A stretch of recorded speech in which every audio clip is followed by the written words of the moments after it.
We help Muslims and non-Muslims alike to understand and handle Islam in the 21st century. We consider ourselves to be decent human beings, so we condemn categorically any abuse, oppression, misogyny, slavery, violence, anything like that. We do embrace, however, free speech and also criticism, even if it is directed at us, if it is factual and constructive criticism. We focus on Islam exclusively. So if you're curious about anything Islam, you've come to the right place. Now, we don't attack, which is aggressive, destructive and antagonistic, neither Islam nor Muslims.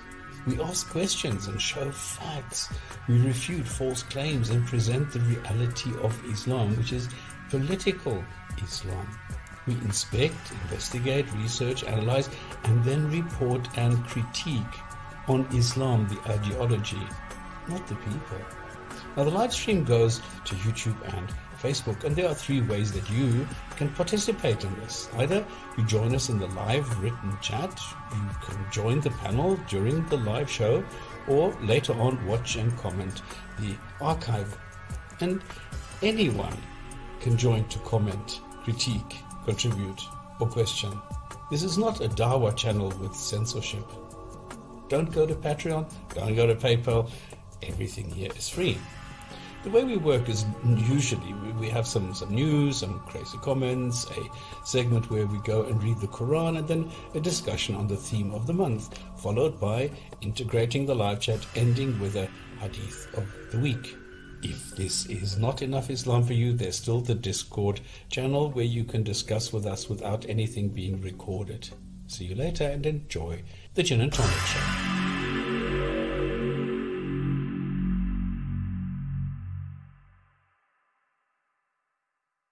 Well, hello. Good morning, good evening, good afternoon. Welcome to the Jinn&Tonic show. It is the 22nd of January, 2021. And we've got a full blast here today. So buckle up and get ready, enjoy the show. Now, first of all, we're going to go and start with a quote of the... No, sorry, this was the wrong quote. I just need to go like this and then find the quote that I'm looking for, this one. Call upon me, I will answer your prayers. Now, you can try that. And I think millions have tried this. Millions of Muslims every Friday go to the mosque and pray. And they have asked a million questions and nobody has ever received an answer. So, very strange. And this is straight from the Quran. So I don't know why the Quran says this, why the Quran makes that claim and doesn't own up. Nothing happens. Let us go to the news. Now, the news, I think we've got enough news. I didn't find anything on Islam on specific. I think at the moment what everybody is looking at is the US of A, where we have a president where we can now sort of, relax a bit. We don't need to wake up in the morning and think, what has he done now? Because this is now somebody who hopefully will know what to do, when to do, and how to do, so that we get some common sense back again. What we will do is, I've got a couple of Krazy Komments lined up, so enjoy what I have found for you. Let's start with this one. Now, these are taken from videos which are from the Sapiens, which in my eyes is fast becoming the comedy channel of Islam, because they're pushing out videos left, right and center, like really crazy stuff. And I've made, I think, 1 or 2 refutations. I'm going to come up with some more. So if anybody wants to have fun, you just go and take a video and you just refute it. It's dead easy to refute. They're really silly. It's quite amazing how many comments they get that praise them. Like this guy, I don't know, do you know Subur Ahmad Darwinian delusions? Anyway, this guy says, great video as usual. Now, this is totally silly. This is totally silly. This was, I think, Hijab talking about the sun and geocentrism in the Quran, where obviously it's very obvious that it describes a flat Earth, stationary, and sun and moon orbiting Earth. And he is saying, no, no, no, it doesn't do that because I say so. Because there is some guy who's saying, no, this is not the case. And this is silly, and it's not great or anything. It's just embarrassing. Then we have, it's great that you're addressing all of these arguments. Loads of young Muslims have been misguided through the way critics of Islam present these arguments. Now, this is an important comment because it shows that we, and I'm saying now we critics, we people who look at the Quran in a bit of a critical way with critical thinking switched on, we're having an impact. We are showing people who want to see that there is something happening. Now, sometimes you will have Muslims who will say, look, and there will be a comment later on as well, because some will just say, look, I don't care about this, that's it. Like there was a video of a Trump supporter who said, look, am I a conspiracy theorist or am I a realist? And he said, you know, like 3 hours ago, there was an inauguration and Biden was sworn in. Now, I was told that this will not happen. Now, am I correct? Am I right? Or do I have to abandon my entire belief? And that is exactly what we're trying to do. Now, this person came to it all came to this conclusion by themselves. Because he said, my cutoff is, I was promised there will be no swearing in, there will be no inauguration of Biden. And now suddenly it has happened. So there was a failure in the conspiracy theory that I believed in. And now I need to rethink my values. I need to, sort of realign my compass. And that is exactly what we need. That is exactly what I'm trying to do. This is my goal, to get them deluded Muslims thinking about reality. And this is exactly what this comment by HM is telling me. It is working. Because, and we see this, we have the videos, everybody's seen it, 25% or 24% of young Muslims are leaving Islam. And they have been misguided from their point of view towards the truth. And this is why these things are so important. Did you notice on, can I just make a comment on that? Sure.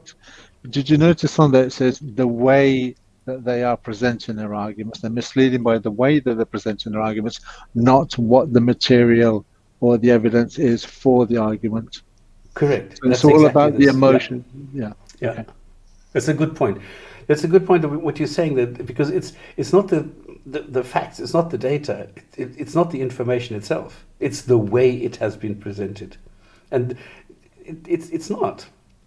Because all that we are doing is we're just presenting the facts. We are, I don't know, we're quoting. We are quoting the Quran and saying this is what it says in the Quran. Now, we didn't write it. We are not the people who put this together. We are not the people saying, well, this is the way that it is and therefore you must believe it, or we are we're not saying either way. If there is something correct in the Quran or something good or positive or whatever, we are the ones who will say so. And we don't have a problem with it. And I think these people don't understand it. They think that we are lying, that we are just misconstruing what it says there. And we're not. And this guy also says, our kids need more people like you. Thank you for reaching out to them. No. Your kids are being like guided into delusion. They are not the facts. If you have a video which tells you something about the sun and the way that it goes under the arsh, under the throne, how can you tell me that this is reality? How can you then go and say, well, this is 7 heavens and blah, blah, blah, and therefore it's true? You can't. How can you tell me that alaka is a word, and if you go and look at it, then it actually makes sense? How can an Imran, who's supposed to be a medical doctor, how can he tell me that if you go and look at the word ribs, actually it doesn't mean ribs, it means the cage, or it means something like the pelvic bones or something like that? That's nonsense. How can you do that? And this is not reaching out to them. This is lying. This is deceiving them. Nothing more. But this is the comment. Now look at this. This was the video I was waiting for. you're doing a great, great work. So what this means is these people want to be deceived. They want this confirmation. They just want to hear what they are believing, that this is the right way around, and they don't care whether it's true, they don't care whether it's factual, they don't care whether it's correct. They just want to hear what they have been told and not the facts. If you now tell them, I'm sorry, but this is not correct, then you are full of hate, you are an Islamophobe, because you're not saying what these people are saying. Even if this is total nonsense, they are better people than you are if you are telling them the truth. This is where this thing comes in. To anger an atheist, tell them a lie. To anger a Muslim, tell them the truth. And that is exactly what is happening. The next one. Assalamu alaikum wa rahmatullahi wa barakatuh, dear brothers. First, I have to say, mashallah, brother Muhammad Hijab, I'm literally shocked how well you can explain. Now, what I found interesting is that he is appreciating the way that hijab can mislead people. And he is saying, my wish is, can you please make a similar video, which means also showing a way of getting around the facts and misleading people regarding the issue in 929. Now, 929 is the sword verse, kill them wherever you can find them and so on. So he knows there's a problem. Okay, so he knows there's something wrong in the Quran, and he's looking for somebody to tell him, no, don't worry, it's not so bad. Can you please mislead me? Can you tell me that what it says there is not so bad? This is like a child going to mummy and saying, okay, the doctor said that I need an operation, but my appendix needs to be taken out. But can you tell me it's going to be okay, that it's not so bad? Even though something bad is going to happen, and there is a risk, there is a danger, but please tell me that it's going to be okay.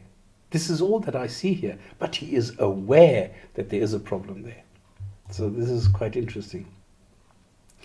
And this is... If I might, I'm kind of curious. Yeah. I'd like someone to try, who's not a Muslim, to go through these verses, put an absolute positive spin on it, just to see if these actual Muslims would buy it hook, line, and sinker. Because I don't think they care. Yeah, like, it's just so wrong. Listen to these streams. If there is somebody coming on there and saying, well, actually, I like the way that you're putting it, and I can understand how you can see these immediately, you're big buddies with them. Mm-hmm. Even if they then say and go, well, but actually, do you also understand that you can see it the other way? Then it turns. But up until then, if you go and do two things. First of all, you need to agree. And number two, you need to give them the impression that you are able to be changed, that you are able to go and take their side. Then they're going to go to extremes to try and persuade you. If you do not do this, if you're like me and saying, listen, this is total nonsense, they don't care. Yeah. Then they want to just, block you. Yeah, but it's like this guy here, where he doesn't care who it's coming from. It's just, please make this sound nice so I can like it again. Like, exactly. Why? Exactly. At that point, why bother anymore? Like, if you can't think of a good enough reason, why are you still doing it? This is the point that I'm trying to make. He's well aware that there is a problem, but same here. I mean, this guy answering fake allegations on Islam, same thing. He is also aware that there are problems, and all he's doing is saying, well, I'm answering them. And then Allahu Akbar, God is the greatest, I'm answering them. So what I'm doing is I'm showing how you're wrong. Even if he's not, as long as he's answering, as long as he's giving the impression that he's saying something, all's good. Even if it's total nonsense, total bullshit, this is still going to work. This guy, please do one about the verse that states that sweet water and salt water don't mix. People argue that this is incorrect. What? You can't argue about this. You just take one glass with salt water, a glass with sweet water, pour them together into a pitcher, and what happens? They mix. It's that easy. Do they actually... What the hell is sweet water? Non-salty. Rainwater. Stream water. So fresh water? Yes. Okay. So this comes from the Quran, where it says these don't mix. And there are countless videos, made popular by Zakir Naik, who came up with this, and look here, and they don't mix, and they don't mix, and they don't mix. And there are countless videos on the web which say, look, here's the water, here's the difference. They don't understand properties of masses of water. And because they don't understand it, and because they are taking the wording, because I'm going to say there's a barrier. Yeah, there's a barrier between the warm weather front and a cold weather front. There is a barrier. You can actually see it between a cloud and a non-cloud. Well, there's a barrier because you can see this, but this is a figure of speech. This is not this. This cannot, the one cannot transgress or cannot go into the other. Well, if you go look at a cloud, after a while it goes away. It just evaporates. This is what happens. So, yep, it has. Anyway, so they can't see this. So this is why they want to argue about this. And then finally we have, mashallah, great job, brothers. Dr. Imran, that was next level stuff. Now, this is from the video that Rob and I critiqued 2 days ago. And look here, there's 36 people saying, yep, excellent. No. What this doctor, I don't know. I don't know how he can call himself doctor or medical doctor or anything like that, really. This was so piss poor. It's actually amazing that anybody without any knowledge of anatomy can go and say, yeah, everything's cool. I don't know, it's mind-boggling. I cannot understand how that is possible, because what he was doing, he was demonstrating that he had no knowledge of human anatomy. He had no knowledge of embryology. He had no knowledge of what actually happens. And he was mixing things up. And all he was doing is trying to argue that that one bone can look like another one. That's all he was doing. This was amazing for me, that somebody can call himself medical doctor and then go and deliver something so bad. That was, I don't know, that was crazy for me. It was really crazy. Okay, I did not do my homework. Okay, yes, I have to admit I did not do my homework. So I don't have any, sentences from the Quran. So let me debate you infidels. Yeah, okay, that's cool. So what we were doing is we were in 9. Rob, do you remember how far you went? Well, I think it was 60. I think. Have a look at 960. By the way, good evening, everybody. I think Stops forgot to introduce ourselves. Oh, shit. Yeah, because I'm we're required so to introduce ourselves as we come online 18 or 15 minutes after the start. But otherwise, all good. Slap. I'm sorry. Hello, welcome to the Jinn&Tonic show. It's the 22nd of January. Let me introduce the panel members. Welcome to Rob Speakers. Welcome to Cloud, and welcome to Thunder. Oh, good evening, everybody. Everyone. Nice to hear you.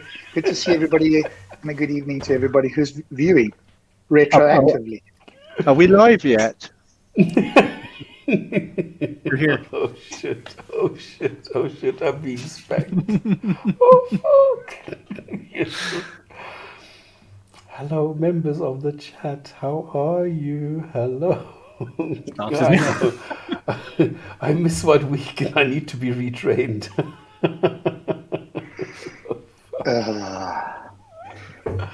I know, but Rob has been pushing me. Okay, we need to do this. We need to do this. And so I'm thinking, okay, we need to run. And then I forgot all about it. Oh, shit, I'm sorry. Oh, I feel so bad now. All good. All good. Okay. We're going to read some sentences of the Quran. Oh, fuck. I'm actually blushing. I've got a ragged feel that I'm going all red in the face. Oh, fuck, this is embarrassing. Okay, this is 960. Do you remember this? Did alms for the poor, employed, administer funds, those whose hearts have been reconciled for the truth, those in bondage and debt, and cause Allah. Well, yes, the Wayfarer. Yeah, so we did do that one. I think the Wayfarer rings the bell with that Cloud and I did last week. By the way, this is exactly the topic that we're talking about today. because it's the third pillar, which is zakat, the charities. So the next one, did you do this one or did you stop at 60? No, I don't remember if we did that one. I'll have a quick look. I don't think so. Cloud, does that one ring a bell to you?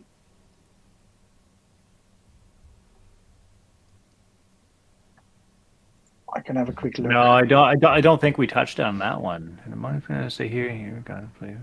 No, I don't remember the molest part. No. Okay, then we'll just go. And among them are those who abuse the Prophet and say, "Or should we just leave this for now, skip this, and go straight to the next one?" What's the next one? No, I mean the next segment in the show, which is then the theme of the month, which is the pillars. Yeah, maybe we do that, and then we can get on to the video, which I've got ready here. Then let me stop this. Then we will skip this, and I will go straight here, which is here, which is here. So what we're talking about in the month of January is the 5 pillars of Islam. And we've gone through belief and we've gone through prayer. So number 3 would be charity, and then fasting and pilgrimage, the Hajj. Now, they're not always the same order. Some take first fasting, then charity. So this is not a fixed thing, but this is the generally accepted way it's normally done. So we're now on part number 3, which is a charity. I'm just going to race through this so that we have time for the video.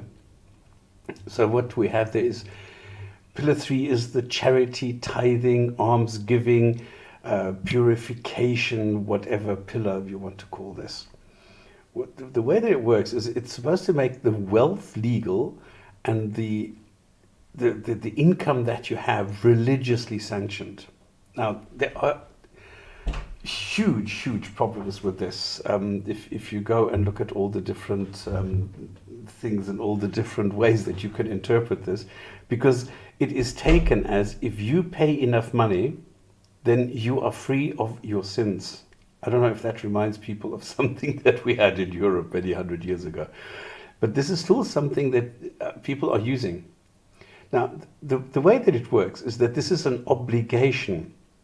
And yet, Muslims will tell us that this is a donation, that this is voluntary. But on the other hand, it's a requirement, it's compulsory. So I don't know how that is supposed to work, because it's not alms giving and it's not charitable if you are required to give it. Then it becomes more of a tax. Now, the funny thing is, the Quran mentions this zakat 45 times. And there's examples like in chapter 9, 60, which we just went through, only the charities, and then for the poor and the needy and those who collect them and the ones inclined in their hearts, and now this is important, the freeing of the necks. In other words, to release slaves. And for those in debt in the way of Allah and the wayfarer and obligation from Allah. So this is exactly one of the sentences where the Quran specifies this.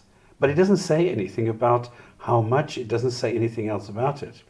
And then it gets like really bad, because then in chapter 40, sentence 6, for example, this becomes a threat. Because it says, woe to those who associate others with Allah, those who do not give zakat, and in the hereafter they are disbelievers. So here now God is threatening the people who do not pay this voluntary, required, compulsory payment. So this is quite weird, that you're supposed to alleviate your conscience, and yet you're supposed to give something to the needy. But this is in my eyes anyway, in direct contradiction to what it says about the sustenance. Because in 39:52 it says, are they not aware that it is God who grants abundant sustenance, or gives it in scant measure unto whomever he wills? Now, by the time that I have finished this sentence, another child has died of hunger. So I think it is 15 or 20 seconds, a child dies of hunger because this God does not grant abundant sustenance. So this God is creating children, lets them live for a couple of months or even years, and then lets them die off from hunger, and then still says, I will give you abundant sustenance. And then in 1326, you don't have this qualifier which says unto whomever he wills. It just says God grants abundant sustenance. It doesn't, because there are people who are dying. And in 1520, and provided there are means of livelihood for you as well as for all those whose sustenance does not depend on you. So there's a huge problem here. You're supposed to donate, or you're supposed to give alms to the needy. You're supposed to donate money and other things for the needy. Yet Allah tells you that He is going to provide for everybody. So there should be no need for charity, and there should be no need for a payment of money. It does not say in the Quran how much you are supposed to pay. You have to go to the Hadith to find out that it's 2.5%. And that's crazy. Can I just comment Sorry, on Klaus. that? I believe you're supposed to pay 112.5%. Yeah.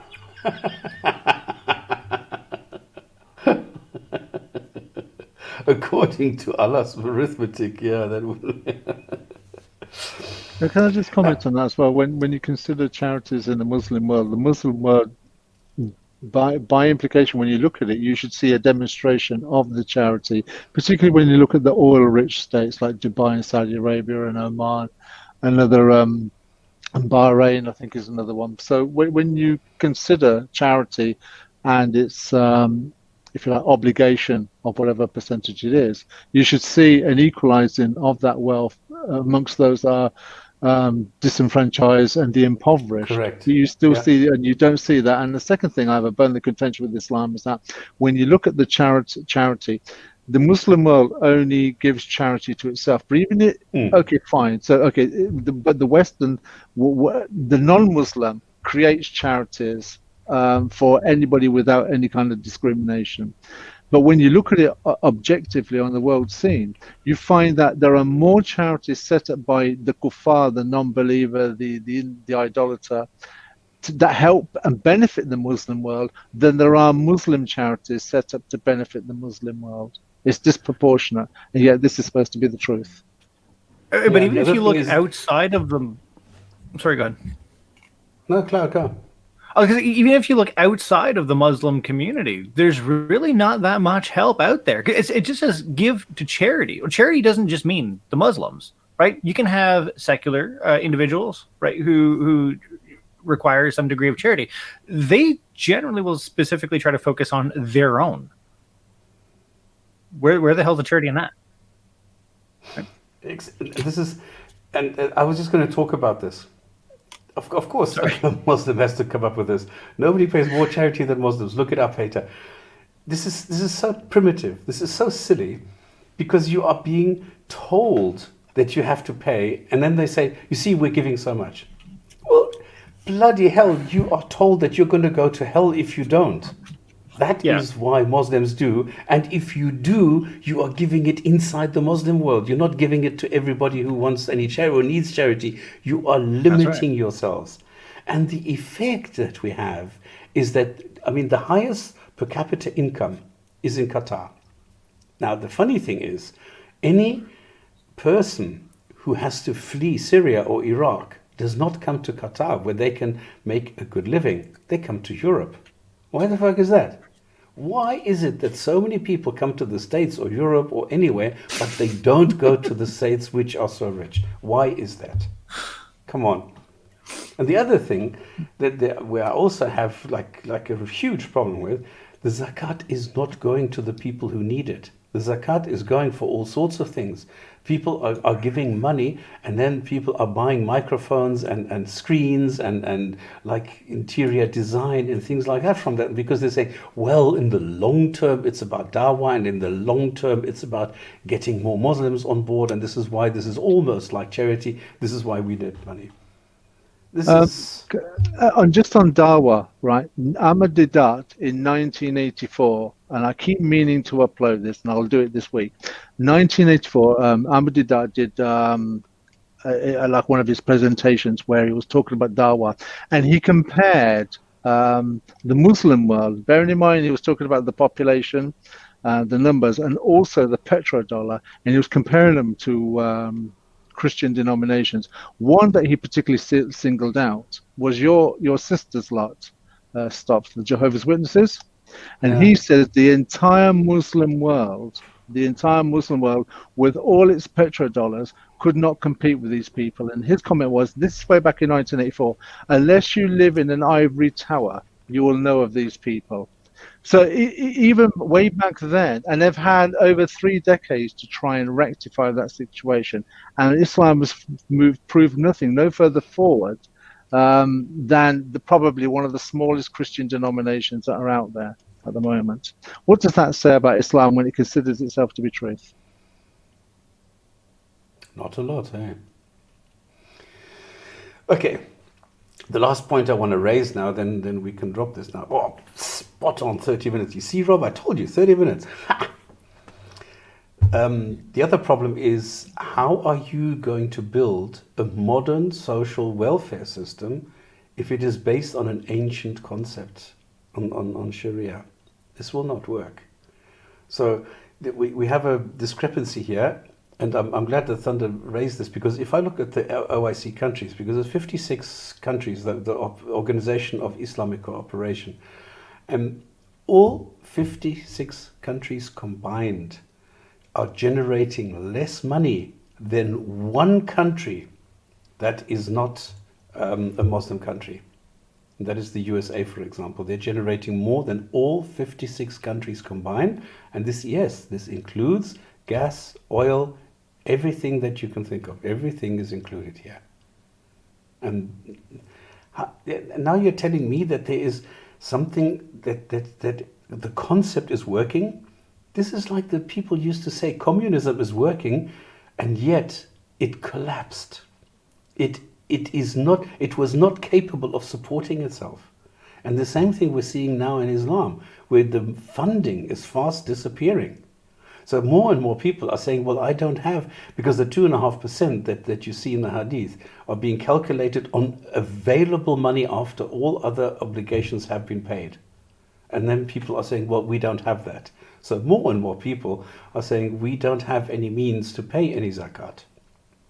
And this is the problem. So the fat years of Islam are gone.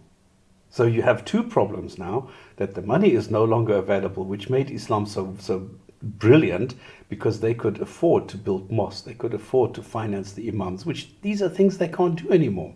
Turkey is now the strongest supporter and paying imams to go everywhere in the world so that they are working for the Turkish government and they are propagating Islam. And the second thing is the mosque financing is now in the hands of individuals, because the Saud family cannot afford it anymore. And then, of course, you have the youth who is now waking up to the internet and saying, thank you, but no thank you. I like how they try and somewhat use that at times when you're like, well, how come Islam is the fastest growing religion? Sure, let it keep growing as fast as it is, and we'll watch it implode.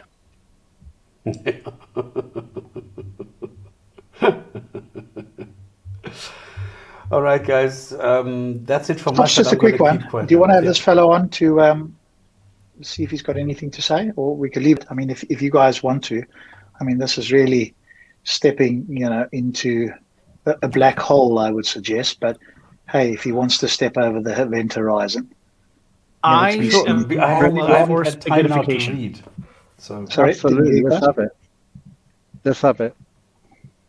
Do it. All right, so this link is only for this rogue Lucretius. Rogue, if you want to come on here and defend Muhammad being a prophet, I think was the thing. This is only for Rogue. Then there's the link. You can join us. We're not having anybody else on at this stage. So Rogue, if you want to step over the event horizon. Devil's advocate or satire, or is troll, or real Muslim apologist? Well, I'm going to assume that you're a truthful Muslim, because that's all we're interested in. We don't need devil's advocates. We don't need trolling. So Rogue, if you are going to join, you've got 5 minutes to do so. And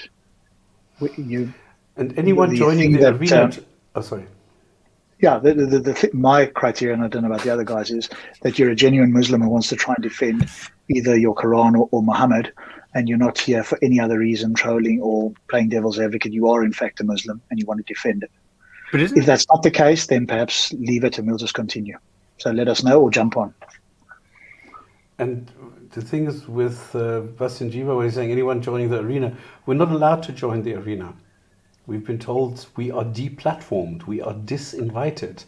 We are not allowed to go there because we are haters and Islamophobes. Our entire existence is just as spreading hate towards Muslims. What arena? It's the Muslim thing. It's the equivalent of what you went on with Hamza. It's that those guys. Oh. Yeah, so they've got a version of that. We did a critique of part of it, one of the streams last night. I don't know if they are on tonight. I haven't seen anything. But maybe we should have a show once a week. Stops. I don't know if we get time to do it, but any Muslim who dares to step over the event horizon, the black hole awaits, or something to that effect. That's a great title of a show, though. That's a great title. Yeah, because they're bringing out so much. It's quantity over quality, because there's so much stuff that they are bringing out every single week. Like they have 3-4 shows now, just spewing nonsense. Sorry, Busted. No, I'm not blocked from them, but I have gone on and I've talked to Sabur and I have talked to Hamza, and they don't impress me. They're boring. All right, we have Rogue on. Good evening, Rogue. Do you want to unmute and just say a little bit about yourself, whatever you want to, and then tell us what you'd like to talk about? Mashallah, I'm a former atheist. Oh, no. I should have recognized it. Okay. Y'all. Okay, y'all is one of us. Is that who I think it is? Yes, it's y'all. I know him for years already. Okay, I was trying to get that out. I'm like, I'm pretty sure he was on with us last week. Y'all, you can join us in the critique if you want to. Obviously, I thought Rob knew. I thought Rob was playing. No, I didn't actually. I didn't realize it. Sorry, mate. I didn't realize that was you. You got 50 different titles in every platform, so you're like a floating, I don't know, like ghost of some sort. Floater. A man of many faces. What's the thing from Game of Thrones? The many faces thingy. That's you. That group, right? With what's Faceless Killers. Yeah, where they change faces, right? Where the sister girl. Yes. The clan, not the clan, whatever they call themselves, right? That's y'all. He's the man of many faces. Yeah, I used to be an atheist for many years until I converted to Islam. Goodness, I hope not. Otherwise, we do need to have serious conversion therapy. Oh, that's not the right one. What am I doing? That is definitely not the right thing I want to share. Let's get rid of that. You know that just for the hell of it, I had my hair colored, just to be different, because I felt like doing something silly, to remind me of my childhood. Did you have your hair colored blonde or what? Are you talking to? Rob, you. Because you are clicking the wrong button. It's not you usually doing that. No, it's just finding the right tab, isn't it? And sharing the audio. So I've colored mine to brunette, so maybe you colored yours to blonde. Yeah. You need to be retrained after lunch. Answering atheist. Here we go. That's the one. It's battling sometimes to find the right... I know this. All right, so... In the sea of bullshit. All right, so Cloud and I did a review prior on this stream where it was Cloud talking to mostly Sabur and a few sort of insertions by Hamza, nothing of consequence. But at this moment in time, Sabur is leaving because it's late in the evening, so it's now going to be Cloud and Hamza. So we'll go through, let's just see how far it is. So we're at about 2:23. We're going to run through, see how far we get here. I don't know if Cloud is still on at this stage already. He gets kicked off at this stage. I can't see there. But we'll run through for about, whatever it is, a good 40 minutes, it looks like, see how far we get. There's 5 of us here, so we'll see how much critique we get in and so forth. And if there's any tips or anything that we might do differently in Cloud's, if we were in Cloud space, it's easy as an armchair person, as we all know, but hopefully that helps all of us as well. So unless you guys have got something else you want to add there, we'll get straight on into it. Dave is a bald ginger. What? All right. All right, let's go. Here we go. Right, here we go. Just shout loudly if I hear any of you guys saying stop, I'll stop the video. Otherwise, I'll stop it myself every now and again if I want to say something. So just shout loudly into the mic if you want me to stop it and you want to comment. Okay, so if you want to skip ahead to when Sabur leaves, that's when I really get this into is pretty it much with when he's Hamza. leaving. Okay. Yeah, no, he's leaving now. He's basically leaving now. So I didn't want to get in too much after he leaves, but basically he's leaving right at this moment. Hamza? Yeah, how you doing, Cloud? Listen, man, I'm not going to deal with all the technicalities because that's what the board's here for. But I just wanted to address something you originally said when you first came on the stream, if you don't mind. Yeah, go. Okay, so you said that. What was that? Let me just remove Sabor. Initially, I said I don't disagree with how you guys describe the use of science, right? No. You said if you have evidence, something to do with evidence and faith. Oh, yeah. Sorry. So the guys in the Discord channel sent me a link to you guys, and I probably butcheredly paraphrased it, but it had something to do with faith in evidence or something along those lines. All right, yeah, because I mean, like I said, I don't go into the details. Yeah, I just know basic principles, and this is one of my hot things: is the faith, belief, evidence kind of thing. So when you say faith, what do you actually mean? What do you mean? What do I mean? How do you understand faith? The word faith. Oh, you said evidence and faith. What's that? Faith is the belief in the absence of evidence. Faith is the belief in something in the absence of evidence. Because if you have evidence, you don't need faith, right? So basically, what you're saying is faith is the acceptance of something to be true, even if there's no proof. No, it's not even though there is no proof, right? It is the belief or the acceptance of a proposition in the absence of evidence. So no evidence. And can a belief be true without the evidence? Can I what? Can a belief be true without evidence? Believed to be true? Yes. No. Can it be true? Can it be true? If you want to hang on a wire, sure. But then that falls under, the reason I say on a wire is because you can either believe it to be true or you know that it's true. Well, without evidence, you don't know if it's true. You can believe it's true. Right. So can something be true? So can something you believe? All right. I mean, this part, again, Hamza, there's confusion here between ontology and epistemology, in my view.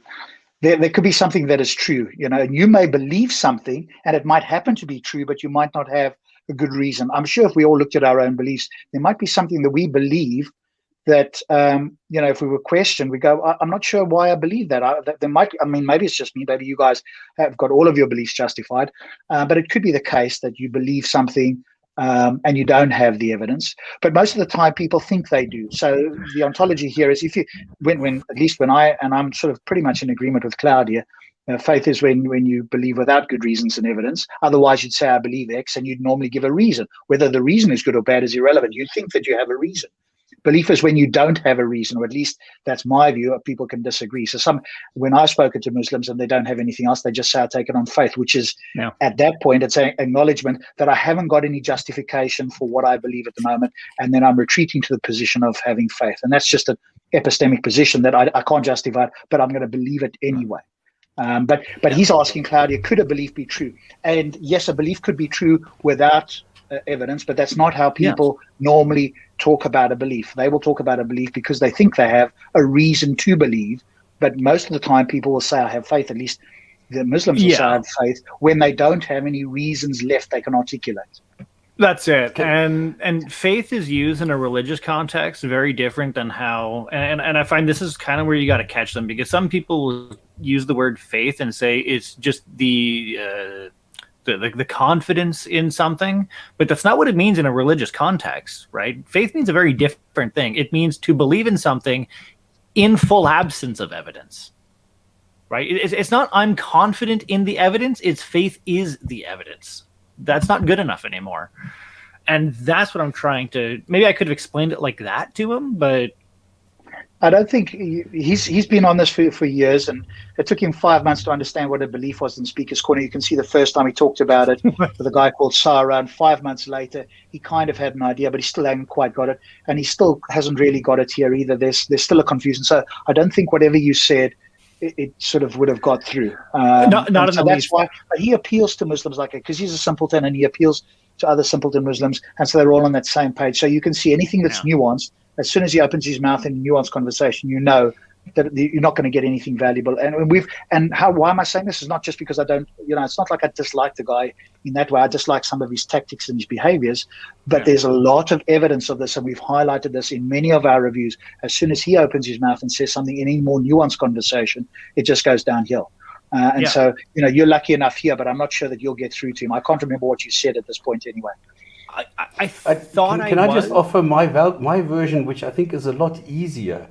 I think even he will understand it, because for me, it's what I have found is belief is just what you are convinced of, and it doesn't require any evidence. It doesn't require anything. As soon as you go out and you tell somebody, then of course you are taking on the function of a claim, and then you should be able to back it up. Yes. But if you go and you find evidence, you find a confirmation in experience, in data, in something, then it becomes knowledge. If something is able to disappear, but it is a recurring thing, then you have something that is a justified belief. In other words, if you push the brake in a car, you are justified in believing that it is going to slow down because all the other times it has, but you still have the chance that it will not. So this is a justified belief. And then if you take a belief that can be neither verified nor can be falsified, that is faith.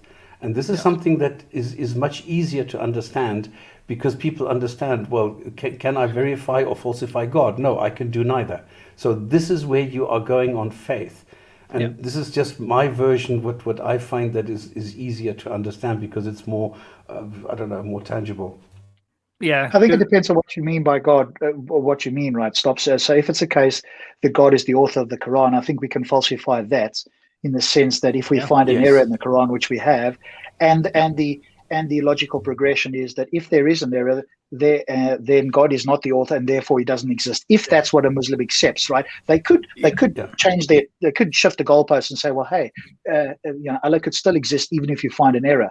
But most Muslims I've spoken to do take the stronger position, which is, hey, if you did find an error, then he couldn't be the author, and therefore he wouldn't exist. I wouldn't believe that he exists, which is kind of what I would want them to get to.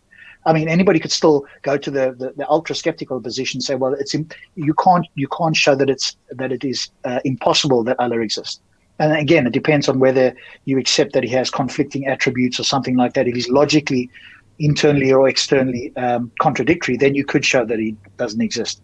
Now, whether Muslims will be convinced by the all just and the all merciful, which I think is contradiction.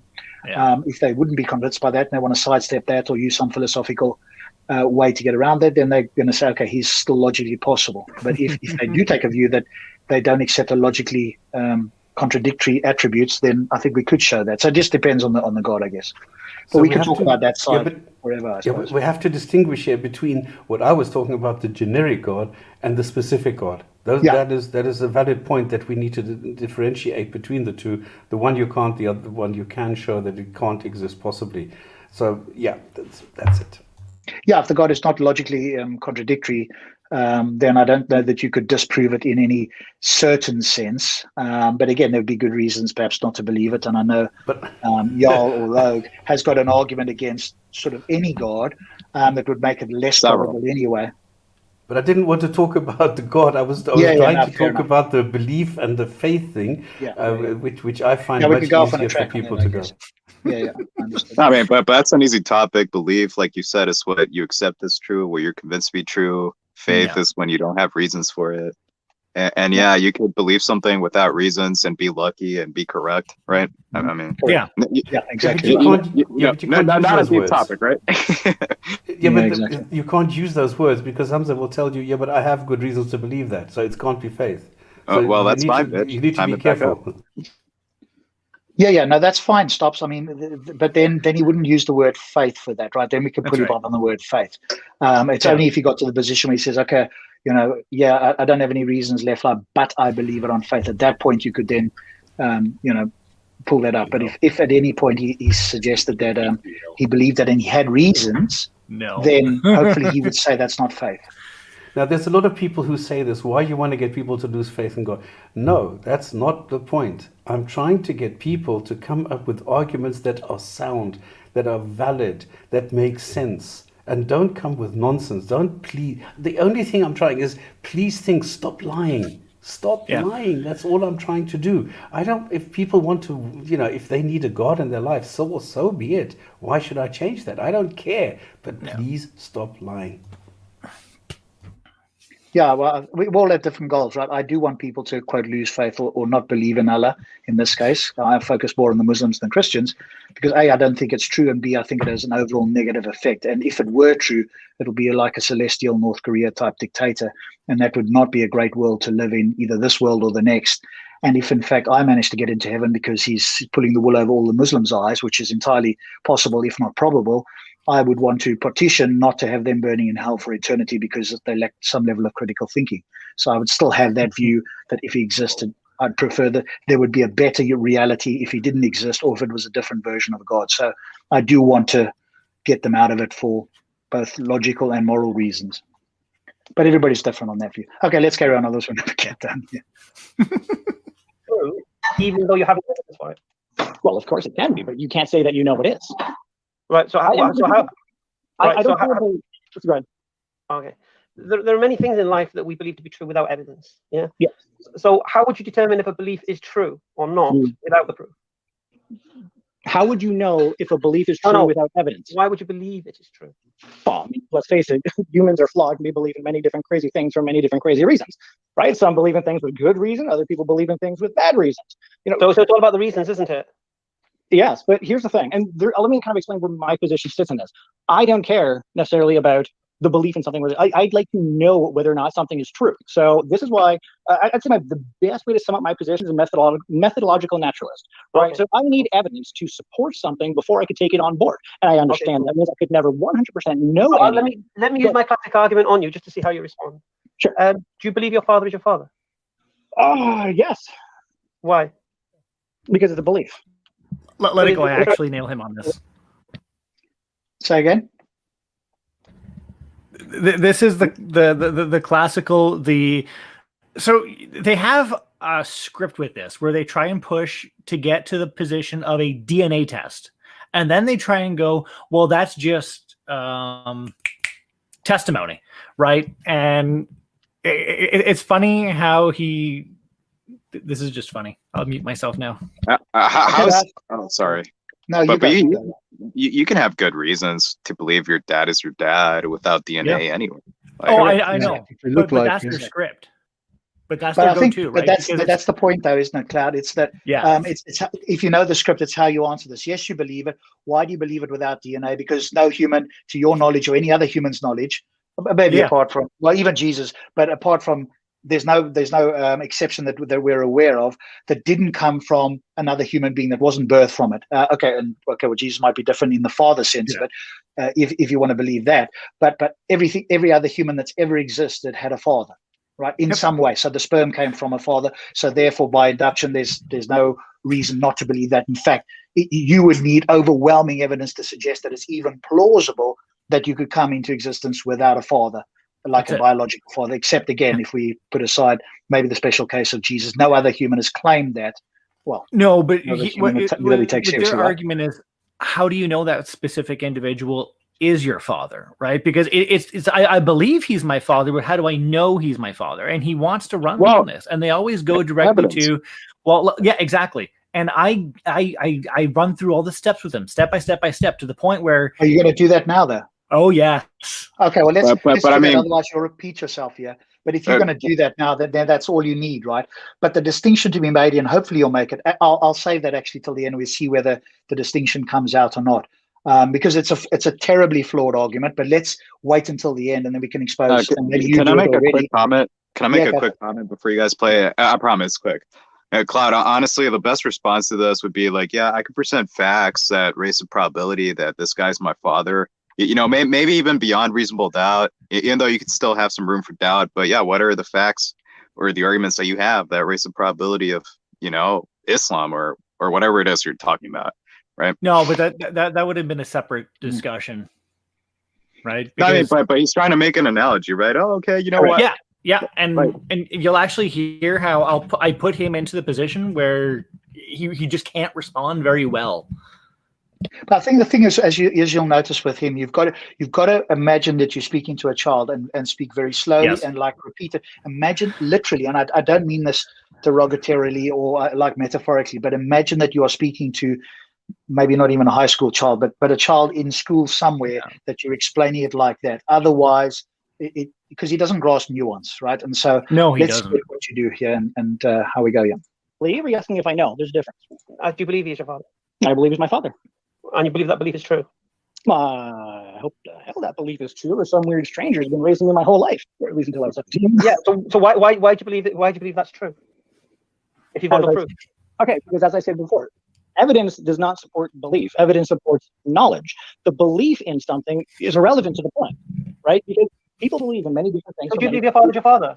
Yes, because he was the one who physically raised me, right? So there's no reason for me to believe he's not. Right? That's the key. There's no reason. Why no reason? Because it's never given me a reason not to believe it. No, but why do you believe That's a perfect answer, right? There's no reason for you not to believe it. It could be that he's not, but there's no reason not to believe it. That's all you need there at this stage. Yeah. And then I go into the evidence, and he just flops. Yeah. Okay. Oh, because I can look back at past photos, I can see myself growing up, I can see he's there, I have no reason to question it. Now, if I wanted to know, right, this is where it goes from Would you not say that's evidence? No, it's not. What, photos and your mum's chastity and family testimony, that's not evidence? Yeah, it can count as evidence, but depending on evidence. How do you understand evidence? Because evidence is a body of objectively verifiable facts. So yeah, that stuff would be considered. That stuff can be considered evidence that would actually go from belief to know, right? Right. So and you can also go one step further. Wait. Sorry. I'm just trying to understand that. So you're saying now that that is evidence then? Yes, that would be considered evidence. You have what are you saying would be considered evidence? Sorry. Somebody wanted to say something? I think that's all fine what you said there, right? You've now gone from knowledge to, gone from belief to knowledge. I think we can all pretty much say, every one of us on the panel, that we know our dad's our dad. What we mean by know is a justified belief in virtue of it being true, and we've got evidence that points to that. Is it possible that's not the case? Sure, but then you're taking a very skeptical view that, but then I could play the same reductio on anybody else. Is it possible that your name is not your name, that you were born in another country, or that it's possible that you only existed 5 minutes ago and you were beamed down by aliens? So we could play that game, but there's no good reason. And he does. That's what we need there. Yeah, like it's possible, but unlikely, right? And he does try it. Exactly. But he's going to. Hopefully, we get to the point here where we deal with. I want to maybe have a conversation with him, and maybe you do it here. But again, he doesn't really take a lot of info on board. But we'd like to put this argument to bed. The same with the sniper example. We want to put this to bed, say he never uses it again. At least if he's going to be intellectually honest, which that's questionable anyway. But that's what we're going to do, because these silly arguments are a waste of time, right? There's so many more nuanced, better things we can talk about than these silly analogies and these bad arguments. So we want to put them to bed because they are demonstrably bad arguments. It's not as if it's questionable whether this is good things that he's doing here. This is just unquestionably bad arguments, and that's a waste of time. Yes. Oh, it really. Well, yes and no. Sorry. All right, let's carry on. Let's just see what you say here now. Okay, so I would be able to look at things like photos. I can go back and look at, let's say, my birth certificate, who signed it, who released me from the hospital, all of this stuff, all of these different things, right? These can be considered objectively verifiable facts, right? Your mum could have cheated. My mom could have done a whole hell of a lot of things, but is there evidence? No, hang on. You're right. You're absolutely right. She could have cheated. Is there evidence to support that? Exactly. You don't know. So unless So I'm asking you this. No. Because everything you've just said is subjective. No, it's not. It's objective. It is. Because I can objectively verify these things. Now, you can subjectively verify them.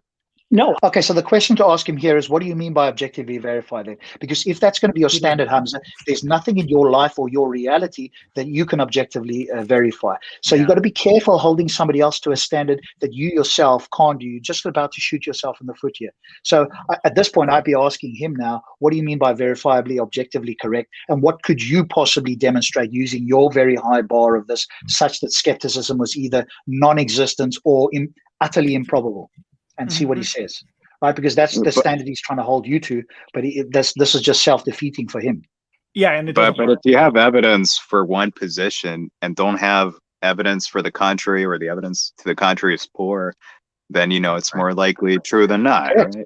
Yeah, see, that right there, that was the purpose of me going down this line of reasoning with them, right? It's to identify how you argue and how you pose counters against something that has evidence. And you don't do it with ifs and buts and cans and possibilities. You counter evidence with better evidence. And this was the fundamental source that I was trying to get him to understand. And I swear to God, by the end of this little part, I thought he was getting it. And then we touched into the Quran. And then he finally turns around and says what I wanted him to say. Well, keep it until we get there. Keep it until we get there. Yeah. Yeah, but I think with him, Mike, and we all have a different thinking. My thinking is, how can I get him to understand this so that he's not making these bad analogies? And that's what's going on. How do I explain it? Because I don't want to do a long thing with him, long explanations or nuanced explanations kind of go over his head. How can I explain it simply to this man such that he gets the point and hopefully he'd never bring it up again? Albeit as hard as see, that's what I mean. By the end of this analogy. Well, that's work with the analogy that he gave, right? And that's what you tried to do, Cloud. Yeah, and I swear I thought he had it there, but then he kept going back to I'm going to attack evidence with ifs and buts, and I'm like, well, fuck it. I mean, I don't know what to do anymore because you're repeating the same thing that we've just corrected, and I've been constantly having to correct you on. Reductio is to me one of the most effective ways. Do the reductio against his position and ask him, if you're using the same, are you only holding me to that standard, or are you going to apply that standard to yourself? If so, what can you demonstrate? Right, the reductio just cuts through all of this sort of stuff, because now he's got to think, how does this apply to me? I want them to think, right? Because like Hamza's on a script, right? Like he said, this is his favorite example, and he's run this 50 times in Speaker's Corner. It's like a very slick thing, right? So it's like a record play. I use the analogy, you've got to pick up the record, the player on the record, and scratch the record so that it's like not playing the same thing, because now the brain needs to engage. And if you can't get his brain to engage, it just runs on autopilot in a bad way. And I want their brains to engage, because there's just too much autopilot. So you got to scratch it. And I think one way to do that is with a reductio against him. That's just like it triggers in my mind when I hear this sort of thing going on like this, because I know it's like ultra skepticism. And if that were applied across the board, then he would be, brain in a vat scenario. No, I can objectively verify these things. How are you going to verify whether your mum cheated? No. That's what I can't do. What I'm saying, I can objectively take the data that supports the knowing that is my mother, right? I can look at all these different things, right? That would be considered a body of objectively verifiable facts. Correct.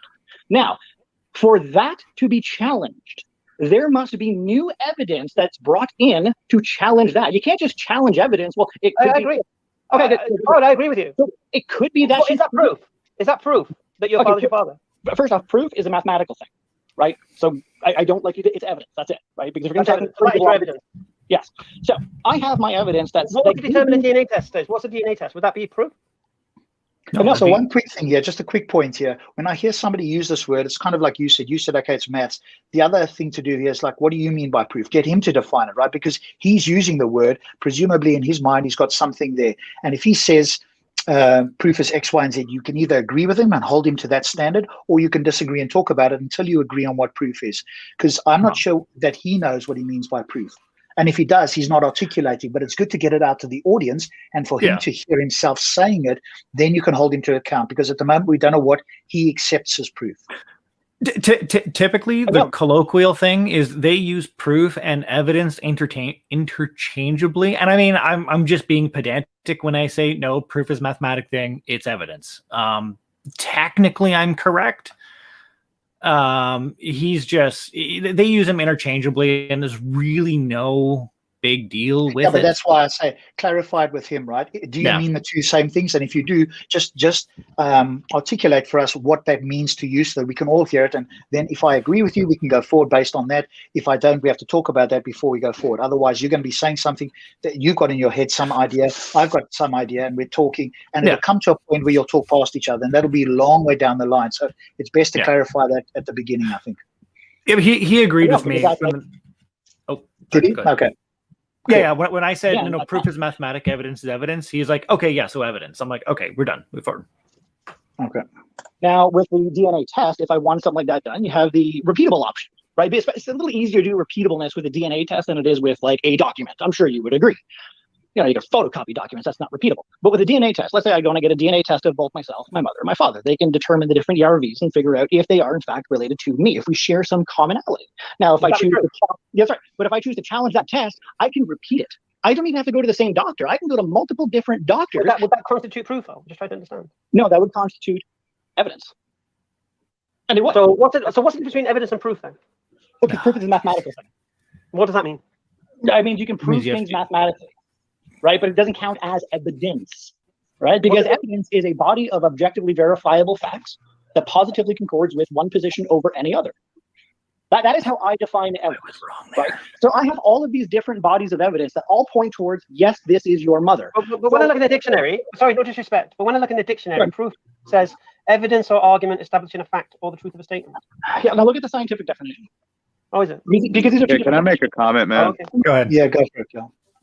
Look, you know, to put it in simple terms, like proof is when you have like some propositions, premises, and you know, conclusions that are entailed by them that, you know, follow necessarily. Like if those premises are true, the conclusion has to be true. And you know, evidence is basically, you know, some fact, proposition, observation, whatever that raises the probability of a proposition, right? You know. Yeah. So I know to stop spamming is in the chat here, and I see EF Dawa say any more spamming is left in the chat. Because stop spamming was obviously on this channel in the text here at some point. You could see it a bit further up here, so they were. Yeah, but the funny thing is that they erase people. A lot of people erase because you can see that I am responding to someone who is no longer there. Oh, okay. And Thunderous has been Maverick, quiet, so that's Thunderous, actually is a good. You want to say it all, or you just coming along nicely there? Or maybe Thunderous has stepped away for a little tea. That's fair enough. Yeah, But- Maverick, that was actually pretty good. You're quiet there, so I'm just wondering if you. I'm listening. Okay. Yeah, I'm listening. If I feel I've got something to say, I'll say it. Yeah, cool. No, that's all good. I think with See, that's why I say again, Cloud, because he's asking this again, right? You did say mathematical proof earlier on. Now you're repeating yourself, and that's why. Yeah. To me, it's like when he asked the question, like, you know, is this proof to you? It's like, what do you mean by proof? That's like a default, and we're all different, right? But I'm just programmed, especially with guys like this, with higher level opponents, right? You almost take it that they know what some of the terms mean, and we can agree on it, or I take it for granted that we've got a similar idea of what it is. But someone like this, I don't accept that, right? I'm already going like, what does he mean by this? Because he's using the words, right? And you said evidence. He said, is that proof? You said, no, proof is mathematical, but it's evidence, etc. So I think there isn't clarity. He's not clarified what he means by it. And then, you know, you can move forward. You can say whatever you like, but he might not agree. But better to ask him because he's asking you using the words and not you. You're kind of responding to it, I guess. yeah, a lot of people do use those terms interchangeably, and in some languages, it's the same fucking word for proof and evidence. So Yes, that's what I said earlier, right? Like in a more colloquial conversation, like the way he and I were discussing it, I didn't necessarily need to be so damn pedantic. It's just fun to do so sometimes. Yeah, but with him though, it's just gonna be like a spiral, right? It's not gonna. Not going to be helpful with somebody like this. And if you hadn't spoken to him before, so you didn't know, right? Like the rest of us are kind of quite familiar with him, so we deal with him perhaps different than we would with like a William Lane Craig or somebody that's an advanced person that has a far more nuanced understanding. And I guess that the experience we have on our side, knowing how one would need to deal with him as opposed to somebody else. I should have clarified. My apologies. I should have clarified that. So, but in any case, because now what we're doing is we're just playing word salad. We both know what I don't believe we are. I don't believe we are. Okay. Whether it's proof or whether it's evidence, we both know I'm talking about the exact same thing, right? A body of objectively verifiable facts. This is what I'm defining. So all of these different bodies all point to one thing. Is it possible my mother cheated? Yeah. Is it possible I was adopted? Yes. These are possibilities. I'm just looking at the definition of proof, scientific proof definition. Proof is a fact or argument or piece of evidence which shows us.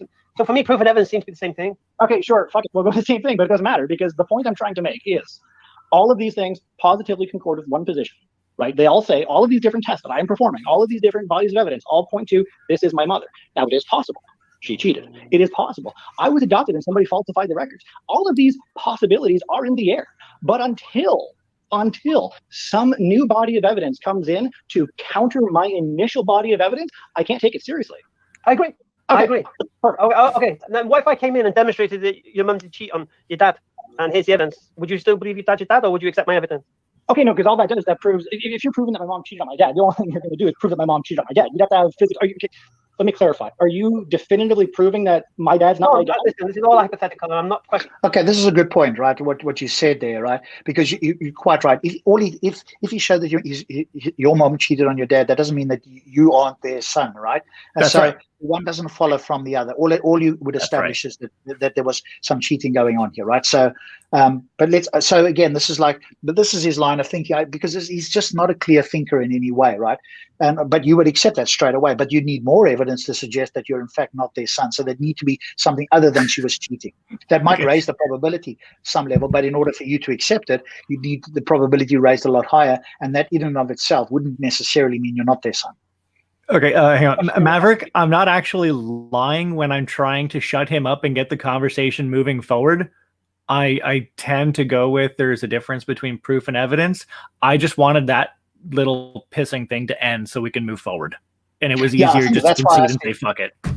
Exactly. That's why I said to you, clarified in the very beginning that you and Maverick can have a one-on-one in Discord after this, if you like. But that's why it's good to clarify it right in the beginning. If you're going to agree that proof and evidence are the same thing, do it right in the beginning, and then it doesn't matter if it's interchangeable. For the sake of this conversation, we'll accept that they're both the same thing, blah, and off we go, right? And then we don't get caught up in this sort of back and forth. I'm just you doing the thought process, No, that's fine. I'm just getting clarification. That's all. So when you demonstrated that, for example, your mum was caught in this hotel room at the time of your conception with this guy, for example, would that throw all your family testimony and your characteristics like your dad and all out the window? Or would you I would question my mother's integrity, but the only question me, maybe I photoshopped it, or maybe you know what I mean? Oh, sure. I mean, there's all sorts of things. But let's hypothetically say you bring in a piece of evidence that it is true. My mother did cheat on my father. Okay, sure. Does that prove that my father is not my father? No. No, I said it does. Okay, no, good. No. What it would do, if that was true, it wouldn't prove your father's not your father. Of course it wouldn't. What it would do, though, is question your reasons for believing you. Hamza is correct here, by the way. Sorry, say again? Hamza is correct here. I think if they show evidence that your mom slept with another guy like around the time you're conceived, that would raise the probability that you might not be that guy's son, or your father's son. No, it wouldn't. If I didn't have something as strong as a DNA test, then no. If I didn't have something as strong as a DNA test to show it, then yes, it would raise the probability. But because I have an actual genetic link from me to my father, no, that just proves that my mother's a whore. Yeah, but he wasn't including the DNA test at this stage. I was.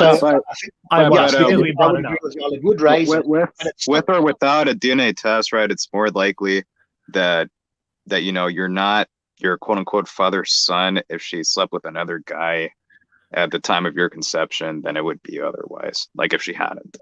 Only without a DNA test. Are you saying, Yal, that with a DNA test, it's still... I'm arguing... And around the time of the conception, more or less, because that we know that's not accurate anyway, but around that time, you think that it raises the probability, even though he's got a DNA test, that it's more probable that his father might not be his father? Is that what you're saying? No. Yeah. Like the DNA test would be the evidence, against her. The DNA test would be the evidence that this guy is your father. That's right. The other stuff would be the evidence against it. Maybe the DNA evidence outweighs the other evidence, right? But yeah, big time, yeah. Because the only thing that would demonstrate that's as close to incontrovertible as you can get. It doesn't matter what other things happened. That would be the line in the sand. I mean, I could be wrong about that, but I would agree that it would raise the probability if there was no DNA. If we take DNA to be whatever it is, 99%, or whatever the probability is that it's true, then that undercuts or overcuts, or whatever term is a good term. Whatever. Can you guys move on now? Might have raised the probability, it seems. Anyway, we're getting very techy here. Let's. Yeah. As I just stated, it would make me question whether or not my mother was a bit of a whore, but that's a separate argument. Well, the evidence I'm bringing to you is that she was in a hotel room with this guy the day you were conceived. Okay, so my mom's a whore. Father was working away that month. No, that's what I'm saying. That does not prove my dad's not my. As I just explained, right, and this is how I see it. That you showing me that my mother cheated on my dad does not prove he's not my dad, right? Because in order to sit there and demonstrate that he's not my dad, you need a specific thing for that. Yeah, no, all you've demonstrated is said, hey, look, your mom's possibly a whore. Okay. See, what you're doing, you see, you're making my point for me, and I appreciate it. So you're right.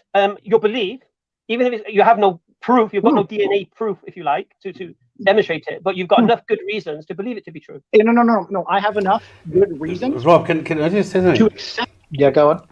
Cloud, if you have a situation like this, I mean, this is primitive, okay? All he's trying to do, he's trying to get you to admit, yes, you believe things without actually having any evidence. That's all he's trying to do. I know. Just go, well, okay, so fucking what?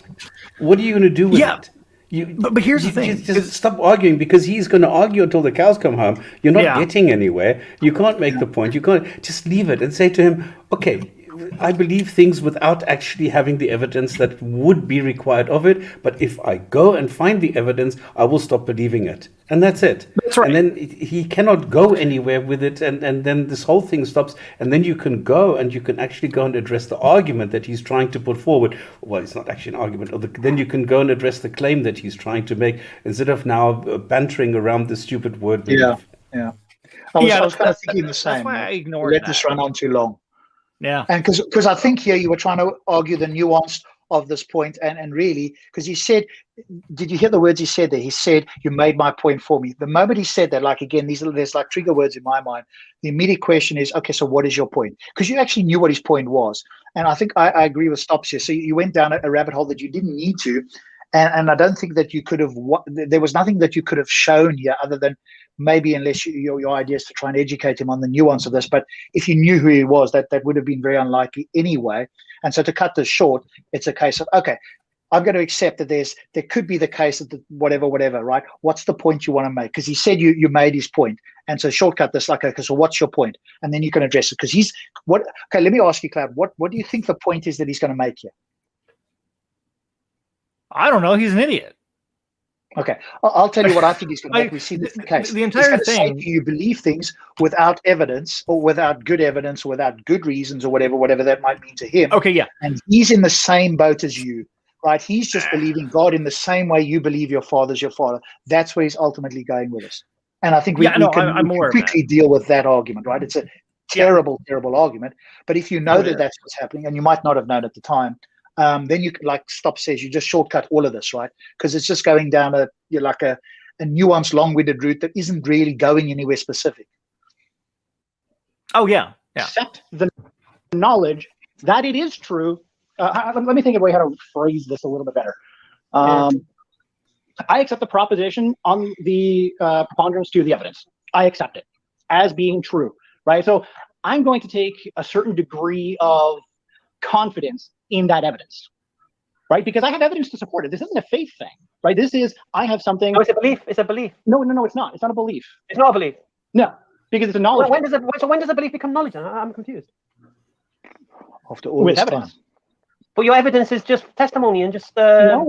My evidence is the documentation. I have the photos. I got photos, especially in today's day and age. I've got video footage. I've got DNA. I've got all of this shit that all comes together and says. Well, you've got no DNA. Have you had a DNA test? Okay, so I still have everything else. So no, but you've not had a DNA test right now. Okay, but it doesn't matter. I still have everything else. So I can still put a degree of confidence.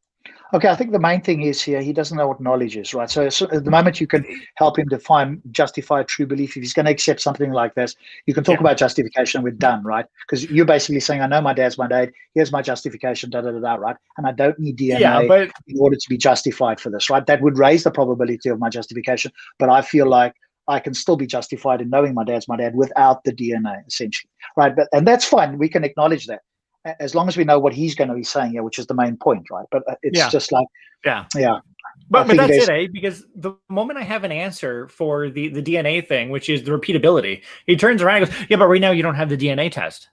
But that's okay. Concede that, right? Concede that up front. Because T-Jump did the same thing, right? And I don't think it's helpful to try and keep going with this thing. Eventually, he's going to get to a position where you have to concede something that you don't have evidence for. And if you do it right in the beginning, like Stop says, then we avoid going down this long rabbit hole that actually isn't going to help you anyway, and it's just going to prolong this part of the conversation that's unhelpful. So concede it up front. What's your point? Okay, great. And now we deal with Cloud. And that's what I ended up doing here. did he ever bring up evidence in that conversation for Islam or Allah or whatever? No, he'll try and do that in the next little segment when we talk about the angel and Muhammad in the cave. Good. Okay, perfect. Let's get to that part, because that's where we can differentiate. Might be able to skip forward if you want. No. Well, unless you're going on. I can't remember if you're doing still a long part of this. I could always speed it up, I guess. No, I'm just trying to understand how a belief becomes. So, for example, I believe Muhammad's a messenger of God. Yeah. Just for example. Well, let me just address. You don't know when belief comes to knowledge. When there's I'm asking evidence. you. No. I'm asking you when you believe it becomes knowledge. Oh yeah, sorry. That's what I meant. When does belief become knowledge? When there's evidence to support it. Right. If you have no evidence, understand your position. Yeah. No, that's fine. When you have evidence to support it. When you have evidence to support it, and then evidence is what? Evidence is a body of objectively verifiable facts. Right. So if I believe Muhammad's a messenger of God, could I have evidence for that? Could you? Sure. Yeah, what evidence would I need for that to become knowledge? Well, here's the thing. Okay, that's like a tricky question. Does he mean evidence that he would accept or evidence that you would accept, right? Because that's an ambiguous question. Could I have evidence that Muhammad is the prophet of God? If it's just a generalist question, well, yes, it's logically possible you could have evidence. Do you mean evidence that I would accept or evidence you would accept? If it's your evidence, please present it, and we can establish whether that would be credible for the rest of us. Well, yeah, he asked me to what do I mean by evidence for the umpteenth time that I've had to repeat this. There's obviously more to it, right? Because evidence is a body of objectively verifiable facts that positively accords with one position over any other. So the umpteenth time, that's fine. Yeah. And so I figured we're going to move forward with my definition, right? The definition.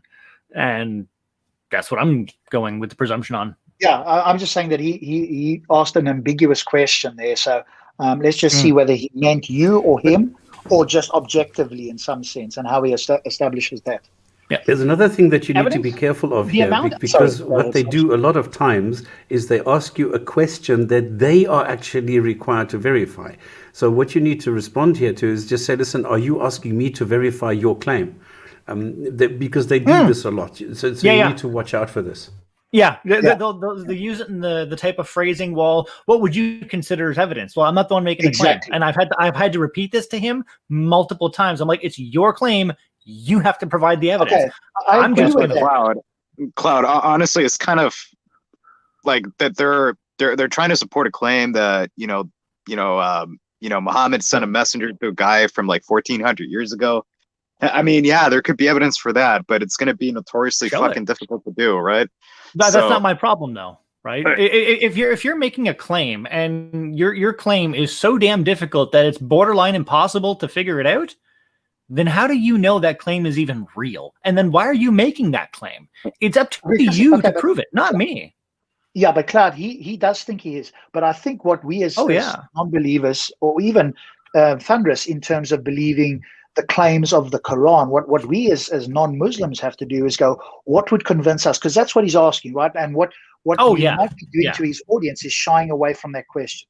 And what might be even better than what you said would be to say whatever it is that would convince you, because now you've set a yardstick for what would convince you. If you say to him, well, it's your claim demonstrated, he doesn't know, he can rightfully come back to you and say, well, but hang on a moment, I could give you all evidence, and ultimately at the end of it, you haven't given me a criteria for what evidence is. You're just going to deny it all. I'm wasting my time. So if you draw a line in the sand, then at least, so if that's coming up, that's cool. But I think it's good to do that for all of us, even for Thunderous, to go, okay, what evidence would he accept, theoretically, that the Quran is from God, right? And if there is, there's like a perfect book or no errors and blah, blah, blah, and it's perfectly understandable by every human, or whatever it might be, your criteria. And I think we should have strong criteria for it. But once we've established the criteria, then he can attempt to meet it or not. But otherwise, to their view and to the audience, it's like these atheists, these non-believers are slippery, right? They don't want to say what would be their criteria, because now we might be able to meet it, and they'd have to start believing in Allah. So they slip around. Now, if you do give your criteria, brilliant. But I think we should be able to do it in some form so that it sounds like we have got a criteria. Otherwise, it just looks slippery. And Rob, another thing that we need to point out, I'm sorry to do this again, another thing that we need to make the Muslim apologist aware of, if they are saying, well, the Quran was authored by God, well, you first have to now establish that this specific God exists, who authored this, before you can make that claim. The other thing that you need to make is you need to make them aware that if they say, well, I believe that Muhammad is a prophet and a messenger of God, now you have double onus on you to, number one, prove that there is a God that he can be a prophet of, and number two, you need to have any kind or some kind of evidence that Muhammad actually existed. And you can't, there is no evidence for that. So now you have two problems, and you need to say, okay, I am now, just for argument's sake, accepting that there is this God thing that you say authored the Quran. I'm not going to question that. And I'm also accepting that this Muhammad existed. So because if we go and question that now, then we're never going to get anywhere. So for argument's sake, I'm accepting that. We need to show this so that we are able to contest that. And we're just accepting it for argument's sake now to move on. But we need to show this. Either he's going to have willing to something go that as raises far. the probability of said hypothesis or not. Yeah. And that's on him. I'm willing to go as far as saying, sure, some guy named Muhammad existed. What? Yeah, What else do you got? that's fine. Well, Right? yeah, That's not extraordinary. Yeah, I No, mean, but you need to show that you are accepting it. it without having any Yeah. tangible evidence to show for it. You just need to make people aware of this, that there is a doubt on this, that you are not saying it is 100% sure and this is a proved fact or something like this. It's not. No, But again, but stop it's what I'm kind of irrelevant, right? Because except Yes, a yes. guy, I agree with you. Muhammad- I agree with Yeah. you that here it's irrelevant, but you need to make them aware of this, that there are lingering questions there, that they cannot be so cocky and so sure that these things are accepted by everyone. This is just the point that I'm making. It is a side point. Absolutely. I agree with you. I accept that. But it's a point I always make to show that there are still other points open which need some sort of clarification. But we're not going there for the moment, just so that you know that this is my basis. I'm just taking that now as a foundation, just to make them aware of it. Yeah, I think there's different approaches, right? Everybody does it their own way. I don't want, me personally, I don't want to talk about the, did the universe have a beginning or whatever the case is, right? All of us on this panel have heard that a million times. Where the rubber hits the road for me is demonstrate the Quran is from a God. And what do you mean by a God? And what would we expect if a God authored this? What would we expect the Quran to look like? Now the rubber hits the road, because these philosophical arguments and the quote scientific arguments and all of the other arguments out there that are mostly borrowed from Christians anyway, they establish is that there's some sort of teleological mind at best, or in the case of the Kalam, obviously, that there was some sort of a beginning to the universe. They don't establish his particular God. So he can shortcut all of this if he could A, define his God, and B, demonstrate that the Quran could only, or the probability is so high that it's unlikely that it could come from any other source other than God. If he could do that, everything else he doesn't need to do. So I want to get them to shortcut that. But if you guys or anybody else wants to go, hey, first you've got to demonstrate there's some sort of a teleological mind, then you've got to show that it's probable that it created the universe, then you've got to show it's your particular one. You could do that, but then you're never going to let them get past the first step. And that first step is not guaranteed one way or the other. I think it's, to me at least, much easier to show that the Quran is not a good book and certainly couldn't have been from God than to show that, it's impossible that the universe could have had a beginning or whatever the case is, because we know that's not the case. And so those arguments always end up almost like a stalemate. We think that we've got good reasons to think the arguments are bad. The Muslims or maybe even the Christians think they've got good reasons for those bigger arguments, the generalistic arguments, to be in favor of them. But what I don't hear enough of is us challenging either, well, in our case, we obviously challenge the Quran, but when it's, challenging the Bible or whatever the ultimate source is, because if that source is true, everything else about it, if the source and the God is true, everything else is automatically true by default. But that's the hardest part for them to show, it seems to me. I totally agree, because that's the avenue that I would pursue with a Muslim, totally on that basis, which is pretty much why I've been reticent to say anything tonight, but you pretty much stole the words right out of my mouth, Rob. Yeah, so for you, Thunderous, you believe a God, right? So you're not going to argue that point, but what you want is, can you demonstrate that the sort of God that you would believe in authored this book? What would we expect if he did? What would we expect, right? And that's what I want to do as well, because the other arguments is just like, it's just airy-fairy, and it doesn't get down to the rubber hitting the road. Everybody's different, I accept that. Yeah, you end up arguing about words. Then when you start doing that, you start arguing about what words, like we pretty much did for the first half hour of the discussion.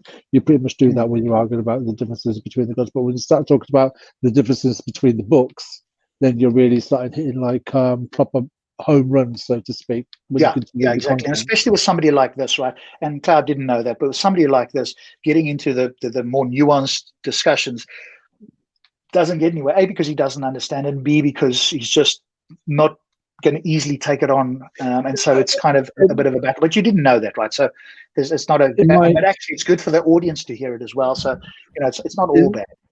In my experience, that's one of the reasons why they take these discussions to steer it away from the discussion from the book, because they know when they start discussing the contents of the book, they've got really less foundation to stand on. It's more like a quicksand. So they start using these little nuances and arguments about exactly. And if you listened last night when Stops and I did the thing the other night, Thunderous, with Dr. Imran trying to show that the Quran demonstrates that there's a gushing fluid from a male and a female, then you'll just see exactly how this gymnastics in the mind works to try and justify these claims. It's just this is why I've said that the great, in this day and age now, where you start arguing about the Arabic lexicon and semantics and what words mean and such, where it says the backbone of the ribs. Now they use the term cage now, the rib cage, rather than the backbone. So they're changing the meaning to fit the science as the science moves forwards, in order to try and do mental gymnastics to make sure that the words fit now.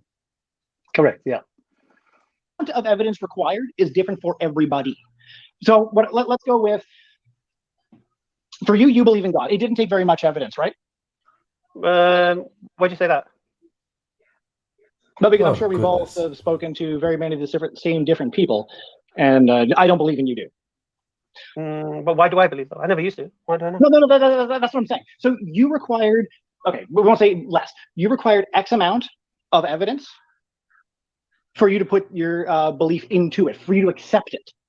What, the existence of, I accepted. Okay. It didn't take much for me to consider the universe required an independent cause. Yeah.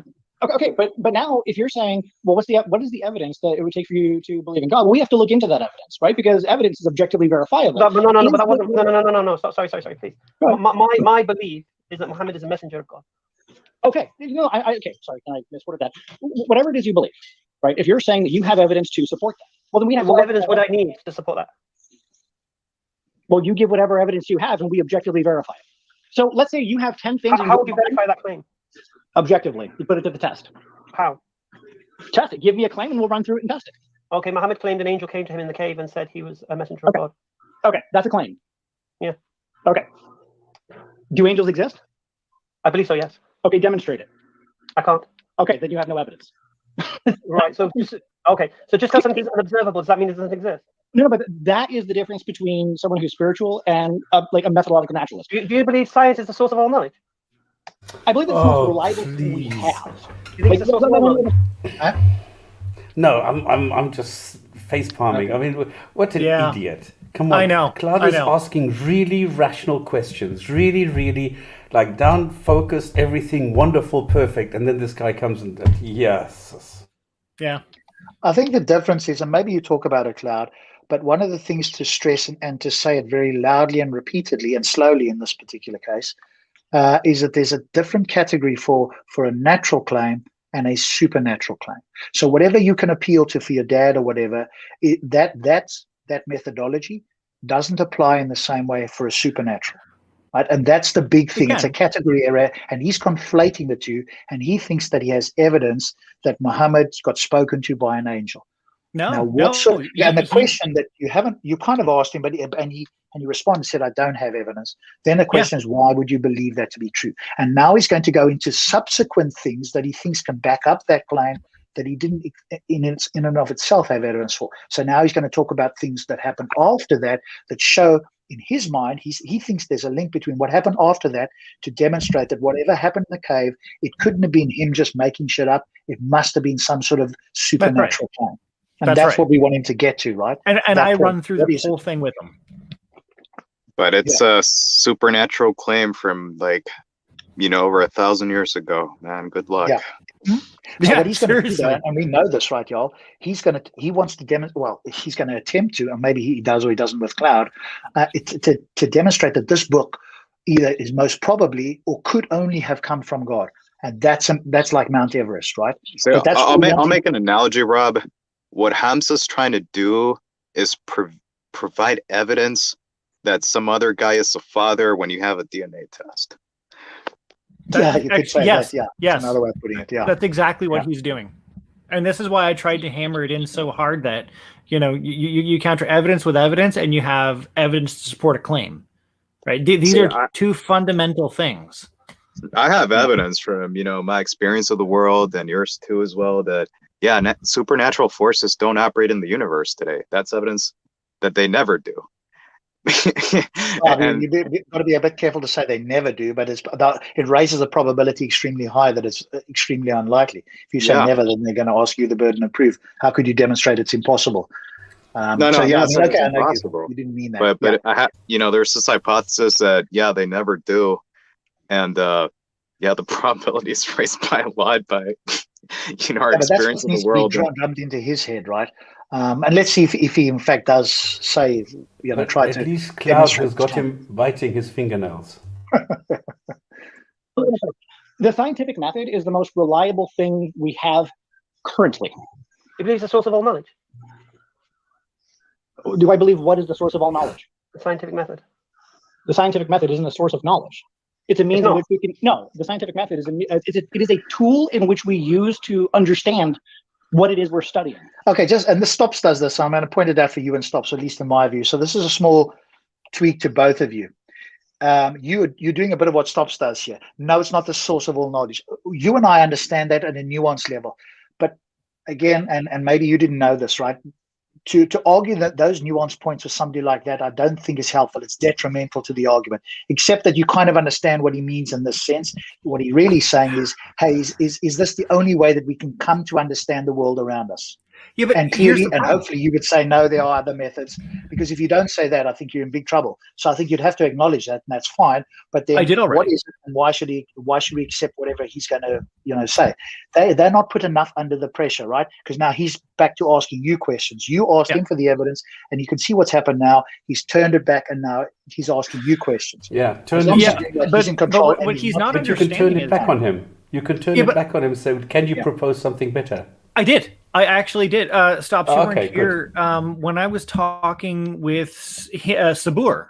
I think, Rob, you might remember when they asked me that, and I told them that exact thing. I'm like, well, science is the most reliable thing that we have. If you have something better, then please give it. Or I do. Yeah, but I think what would be helpful here is to acknowledge that science isn't the only thing that by which we can come to knowledge. That's what he wants you to acknowledge. And unless you think it is the only way, just acknowledge it. Because if you start to go onto the nuance and you don't acknowledge that point, he's going to keep pressing it, and then the conversation drags on. So if you're prepared to acknowledge it, just do it up front. If you don't want to, and I did that with Sabur. Ultimate way, cool. But then you've got an argument. You have to convince him, and I guess me and most people. Oh my God! There's other way to know stuff. What's your argument? Yeah, exactly. And when I was talking with Sabur, acknowledge that up front, because that's just acknowledge. It's not a point against your position, but you're going into the nuance now of what knowledge is and stuff, and that's not helpful with him. To go into that. Stops does that sometimes. He goes into the bit of the nuance, and I hear it, and I'm like, Stops, you don't need to do that with some people. That's it. I know why you guys are doing that. But it's probably unnecessary with people like this to do that. Just acknowledge the point. If you do accept that there's something other than science that you can come to knowledge by. Yeah. But I don't want something to come back and bite me later. Yeah. And the problem is, like I said, when I was talking with Sabur had asked me this. And we covered that one last week. He's not going to remember this, right? It was like 20 minutes. Okay, good point. Yeah, but again, we've reviewed a lot of videos. That's why maybe I know a lot about the Hamza. Right, he can't follow arguments, right? Especially when somebody else is there, he switches off. But it's not, and this isn't just a critique of him. So I just want to be clear. I'm not just shitting on Hamza the whole time, but we as humans do this, right? And again, just because I've done a little bit on psychology, when people are talking and you're not asked a question as an audience member, you go internally and you start to drift off. And it's easy to do if you're not super focused on the topic or whatever the case is. It happened to me the other week, right? Stops and I went 2 weeks ago. I drifted off, right? We were talking about the second pillar, and there were a lot of people on the channel, and I drifted off. I had too much to eat, etc. And I noticed that then, and he said to me afterwards, "You didn't say much, right?" So it does happen, and that happens specifically with him as well. Yeah. All right, let's go on. It's all good. Right. So if the scientific. Right, so if the tool you're using can't recognize the metaphysical. For example, for you to say my belief that Muhammad had a visitation from an angel, you'd have to demonstrate that angels don't exist. Or you can demonstrate that. No, I don't have to. So, this is the claim. See, Yeah, you're supposing angels don't exist. That's the problem. but we have to test the claim. He said an angel came down and spoke to me. Okay. He said an angel came to him in the cave and told him he was a messenger of God. And tell them that. That was Go on. We wanted to I speak. was going to say, but if it's someone that's a theist that's talking to him and he's talking about an angel visiting, my argument will be, well, how would you know it wasn't a demon? That's another good way of saying it, right? You know, how do you know it Yeah. wasn't a demon that was speaking to him? But I mean, I'll fucking say that that angels don't exist, but who cares? I mean, you're the one who say they do exist. What's your reasons, right? You see, that's what he tried to do right there. He did shifting the burden, right? Because he's saying, no, you have to prove to me angels don't exist. I'm like, Yeah, but if no, you guys have to prove they do. And y'all say, hey, I don't think angels exist, and now you've taken the burden on. Don't say that unless you're going to follow it up with the reasons, right? I know you and y'all could do that, but the moment you do it, he's going to ask you, okay, you need to demonstrate, which is exactly what he said. Unless you want to go through the demonstration, don't make that. It's just so easy to make the claim, and it lets him off the hook. And we don't want to let him off the hook. And that's why Thunderous will do it a slightly different way, because he accepts that angels exist. So he's going to go with, how do you know it's not an angel? So it's a different approach here. With different people, but the main thing is don't let him off the hook. I think that's the main thing. What I do with Muslims, you don't have to. I've been talking to Muslims for a few weeks now. It's like, look, okay, I'll tell you what I believe. I'll support it, but let's keep in mind that you did not support your claim. So let's move on. Yeah. And maybe that's the way you want to do it, right? Yeah. Sorry. I was say with Hamza, it was simple. Like, he believes that Muhammad had an angel come down to him. Okay, let's examine that claim. Correct. Demonstrate an angel. I never said I don't believe angels exist. I don't believe that they do. It was, that's the claim. Let's examine the claim. And then he turned around and said, you have to demonstrate that they don't exist. I'm like, no, that's not how this works. Yeah. Something was said that got him to ask you a question. Ideally, and again, we're just talking about like an ideal world, whatever's being said shouldn't require, unless it's a clarifying question, shouldn't require him to say, okay, well, show that's the case. You must have made some statement, if we rewind the clock, that he got wind of that he could then challenge you on. And that's what ideally you don't want to do, unless you want to do what y'all is doing, which is, hey, I'm going to demonstrate my worldview. I'm not even going to challenge yours, or I'm going to demonstrate mine first and then challenge yours. I normally do it the other way around, especially if they're making the claim, because otherwise we don't get to challenge their worldview enough. That's it's right? Different ways of doing it, I guess. That was his claim. Okay. How would you verify it? Let's start with the first proposition. An angel came down. Yeah. Okay. In order for anything else beyond that point to be acceptable, so an angel came down, he said that he is a messenger of God, blah, blah, blah.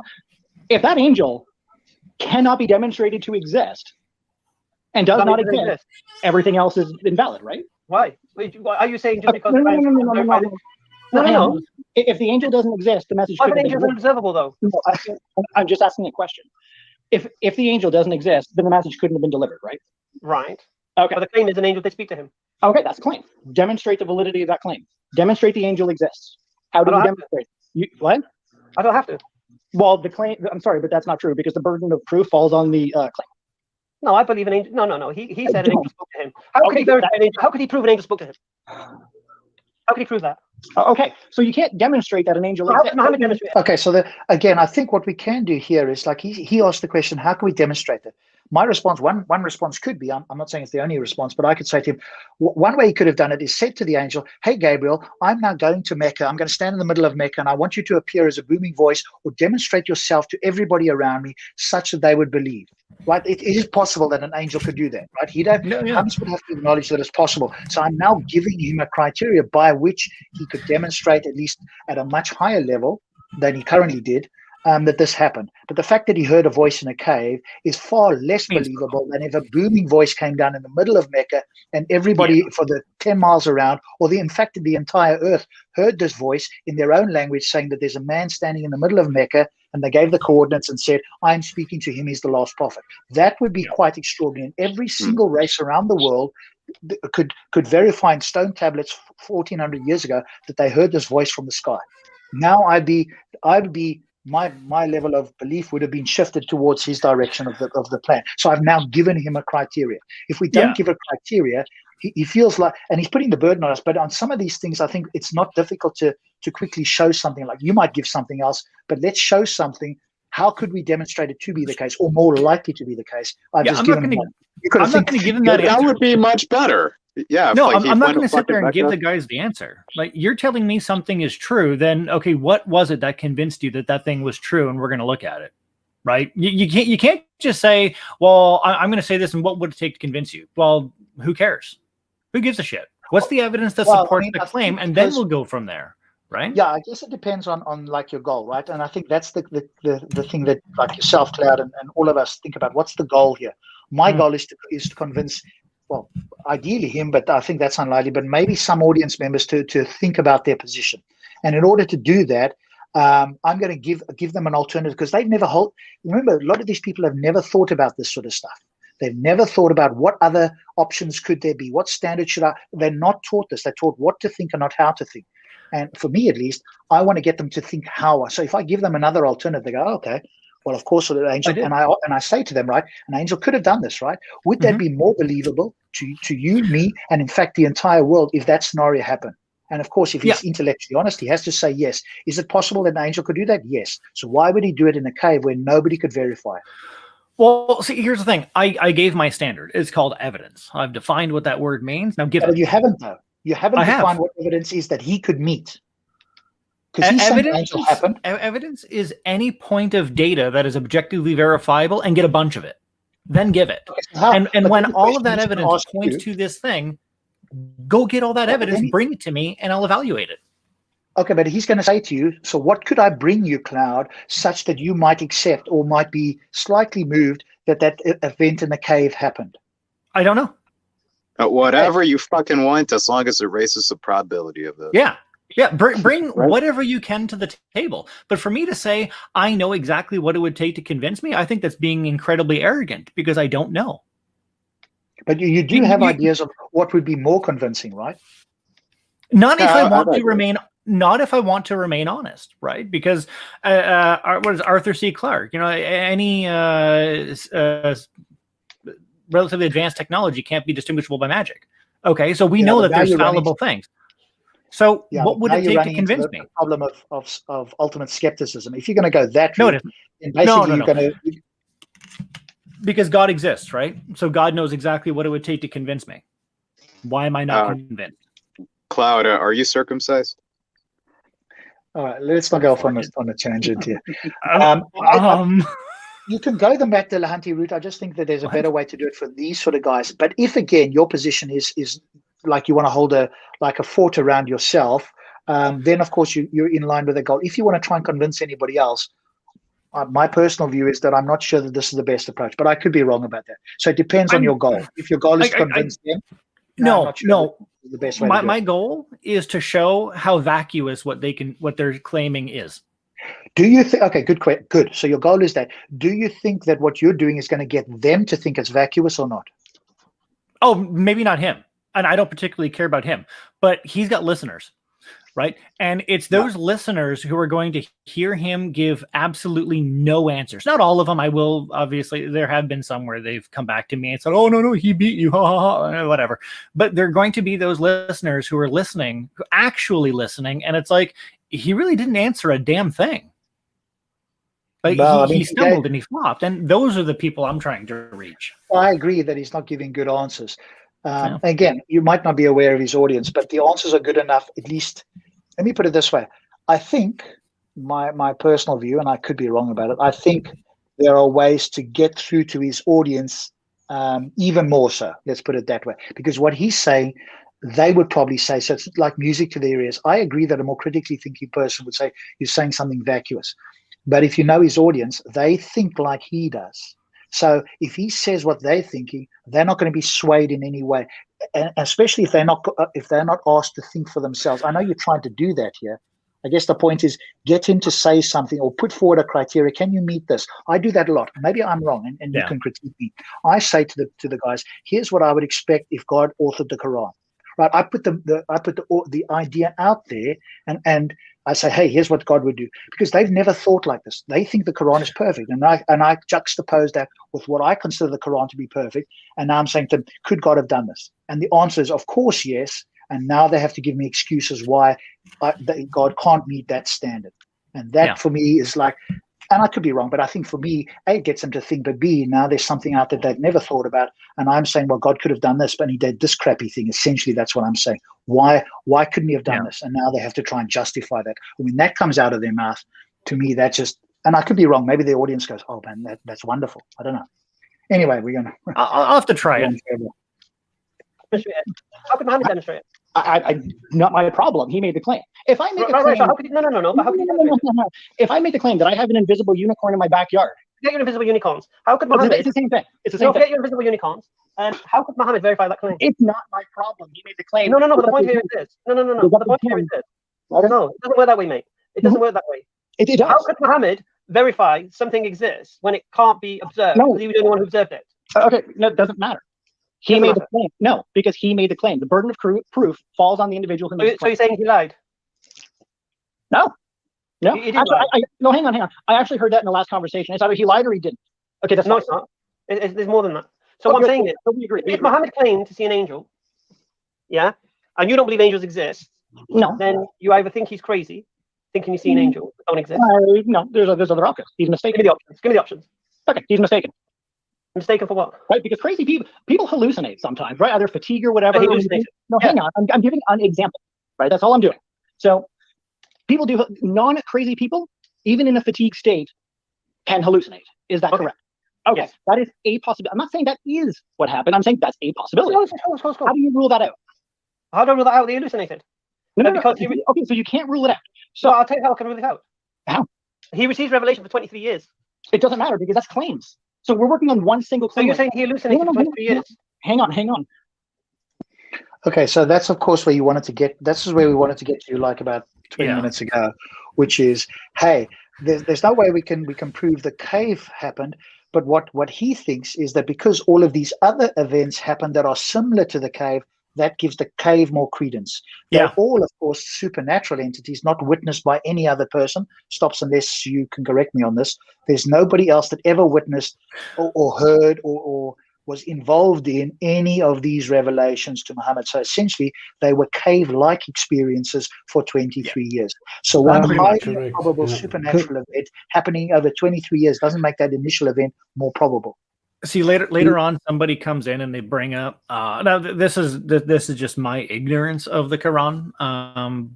But later on, he'll bring in somebody else who's going to bring up the hundreds of people saw the angel, and I'm like, okay, well, thousands of people see Bigfoot. Let me just check in. Let's just see. Stops. Was there reports or were there claims that somebody else saw or heard in one of these revelations? No, what it was. Can I just add that? But they claim to have witnessed the state of his mind, or him sweating, or him having kind of experiences as he was getting the revelations. Not that they saw him getting the revelations. He was sweating, foaming at the mouth, and such things when he was having these experiences. Can I also add as well? I don't know if it's relevant to the subject, but wasn't there some kind of claim as well in the Quran that the angels came and got involved in a battle as well?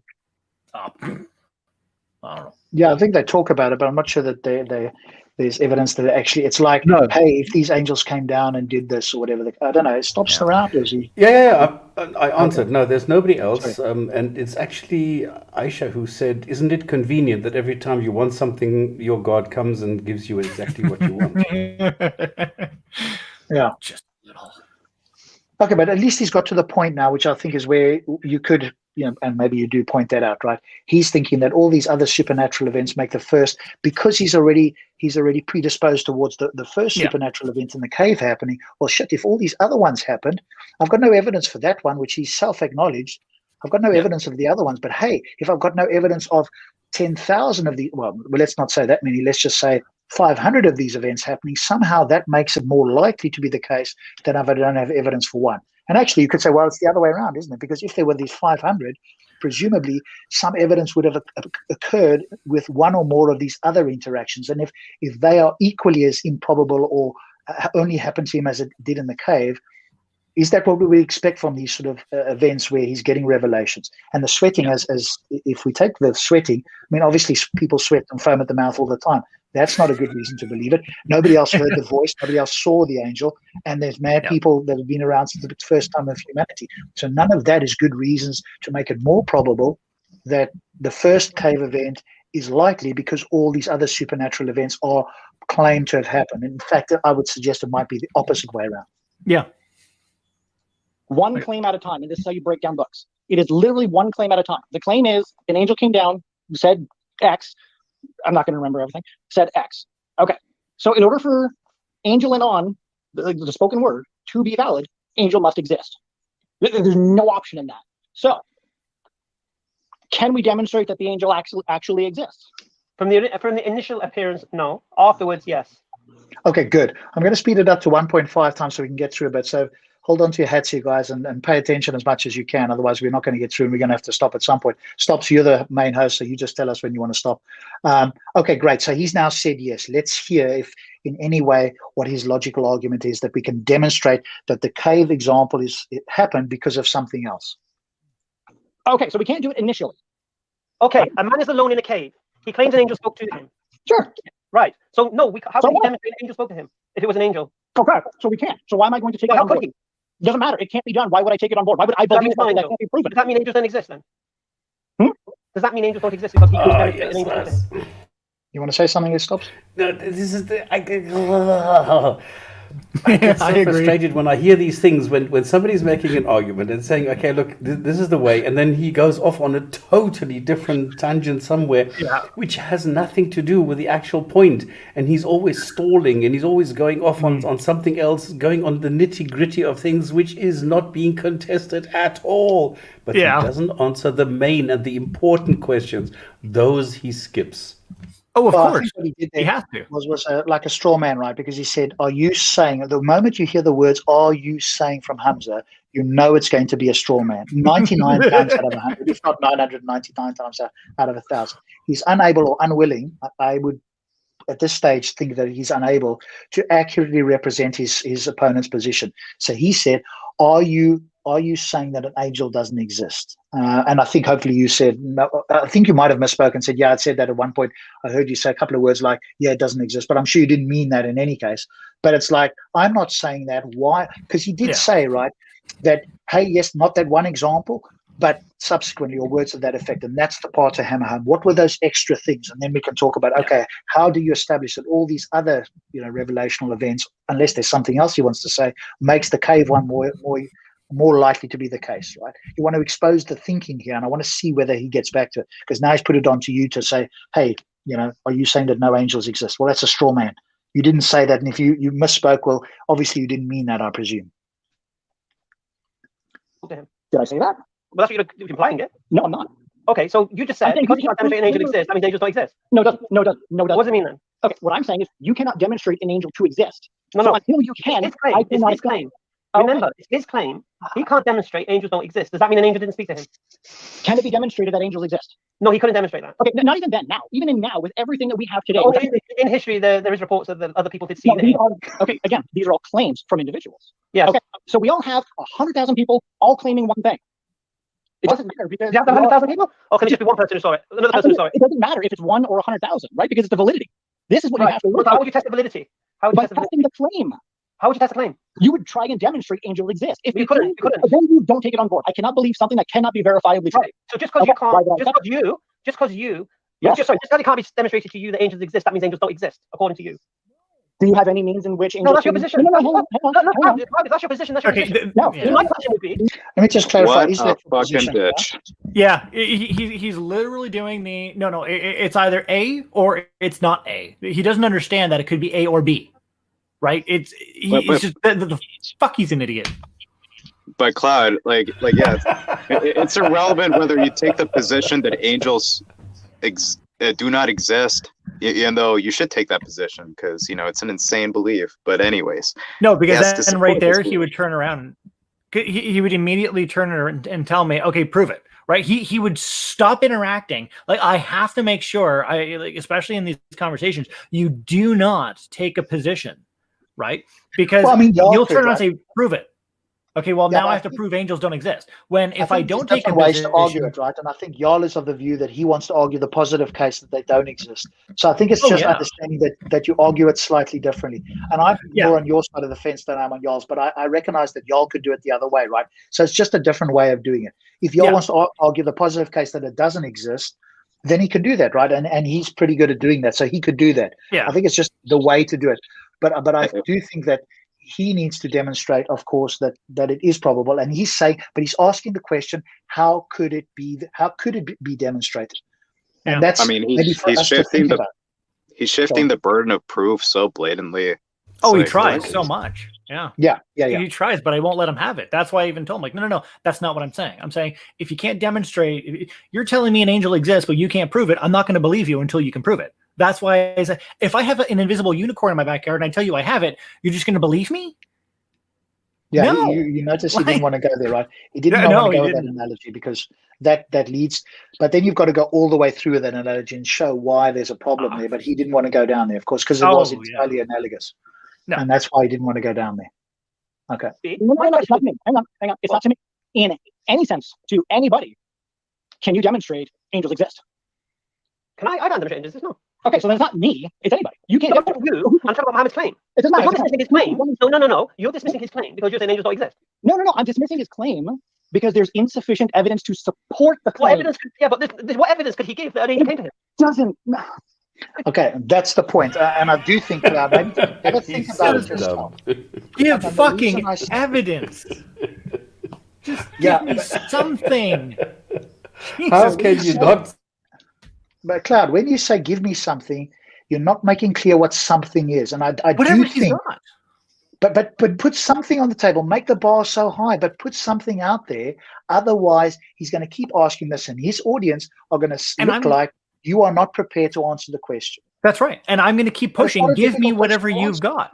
No, but it's also not difficult to give me whatever piece of data you have to support. Right. And if I'm saying I give me that understand data, give it to me. Yeah. Don't tell me that. Well, I I have understand. these 10 different data points. Which one do you want? I want them all. I don't want one. Yeah, I don't the want two. problem- I the want fucking problem all of is- them.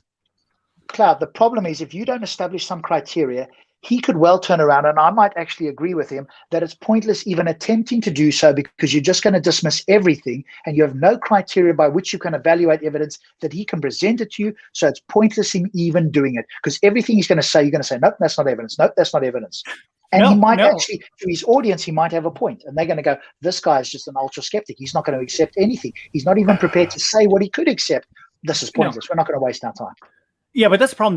They don't actually even make the attempt to present any little, because you could turn around, he can say, okay, well, there's like I said, he heard a voice. I'm like, well, let's give some different examples of what could entail hearing a voice, right? Now, how did you rule out any of these possibilities? And he couldn't give me an answer. So that is a point of data. Yeah. I objectively but Cloud, verified. he's right. Give me more. He's right. You need to be over and above. You need to be an angel. You need to have the patience of an angel and everything. You need to be above everything because he's testing you left, right, and center. And I would have hated to be in your shoes because I would have been screaming by now. But unfortunately, this is the way that it is. Yeah. I was trying so hard not to. And for those of you who know me, you know I'm trying hard to keep this shit in. It couldn't matter. No, What's the evidence for somebody? What's the evidence? I'm asking if someone is going to make a claim of something, it is up to them. They hold the burden of proof. If you're going to make a claim, if I'm saying I have, just Don't follow. talk about invisible unicorns, please. Okay, but this is valid. If I say I have an invisible whatever in my backyard, and I'm going to tell you what evidence do I need? Go on, use your argument. Go on, I'll let you use it. So I'll show you how stupid your argument is. What Go on, use your argument. I'll show you how stupid it is. Go on. What evidence do I need to prove there's not a unicorn in my backyard? No. Tell me what you've got first. Tell me your claim. What's your claim? I have an invisible unicorn in my backyard. What Really? evidence do I need to prove it doesn't exist? Do you believe in invisible unicorns? It doesn't matter. No, do you? What doesn't matter? Sure, Just say it matters. okay, hang on. We'll play this. Yeah, I believe there's invisible unicorns. What evidence do I need? Why do you believe in them? Because they come and talk to me. What evidence do I need? How do you know to invisible unicorns talking to you? How do you know an angel? No, is no. talking What about are me? you going to claim? Okay, so this is where I think you did a good job here of going with because I they do, don't yeah. like hypotheticals, and so for the hypothetical, yes, you believe it, but he's asking you, right, and all you need to do because you're doing essentially like a reductio, right? So all you need to do Yeah. is the same, which maybe you're going to do, which is, and I say to I them, did. I hear I use the dragon example, but you could use the unicorn. I hear them in my dreams and they speak to me. When I go out there, I can't see or feel or touch them, and neither can anybody else, but they speak to me in my dreams, and they're out there and they actually tell me they're on top of the shed outside in my big back garden, right? So I'm using a reductio that is virtually like theirs, right? So I'm now presenting that to him, and if he's going to say he doesn't accept that, if he's honest, he's going to be very careful not to accept that, because if he doesn't accept that, then I shouldn't be accepting it. And I could say to him, and I could do exactly what he does with Muhammad. And I say it happens every night, every single night. And if you came into me, you'd see me sweating, because it talks about in the Hadith and the Quran. You'd see me sweating. You'd see me shifting around a little bit, because that's what my wife has said to me. Right? It's exactly the same thing that's happening with Muhammad is happening with me and the dragon. Now, in order for him to dismiss that, he's going to shoot himself in the foot, or he's going to present something else from Muhammad, and that's what you're looking for, the something else that we can say, okay, well, that makes Muhammad more likely than the invisible whatever it is. Yep. Why do you believe invisible unicorns are talking to you? Because they do. Why do you believe that? Based upon what? Why do you believe that? You're literally arguing the exact same point I'm making. No. Angel, you really are. No. Reverse the roles. Muhammad in a cave, me in my backyard. No. Yes. I believe in it doesn't matter. You don't believe in invisible unicorns. That's different. Sorry, this is going too fast. I appreciate it's probably... No, but this was a checkmate now. Come on. I literally just linked both right? fucking things, and he's like, no. It's different because I think Cloud you needed to do that extra step, which is to say that they talk to you in some way or communicate with you, because you just said, I know they exist. No. Okay, but it wasn't clear enough for him, right? So it's like doing the reductio in the same way as he does. And at the moment, he's not grasping it. Maybe that's the case. And no, he's not. That's the case. He's not grasping that you've presented a reductio against his position that is directly analogous.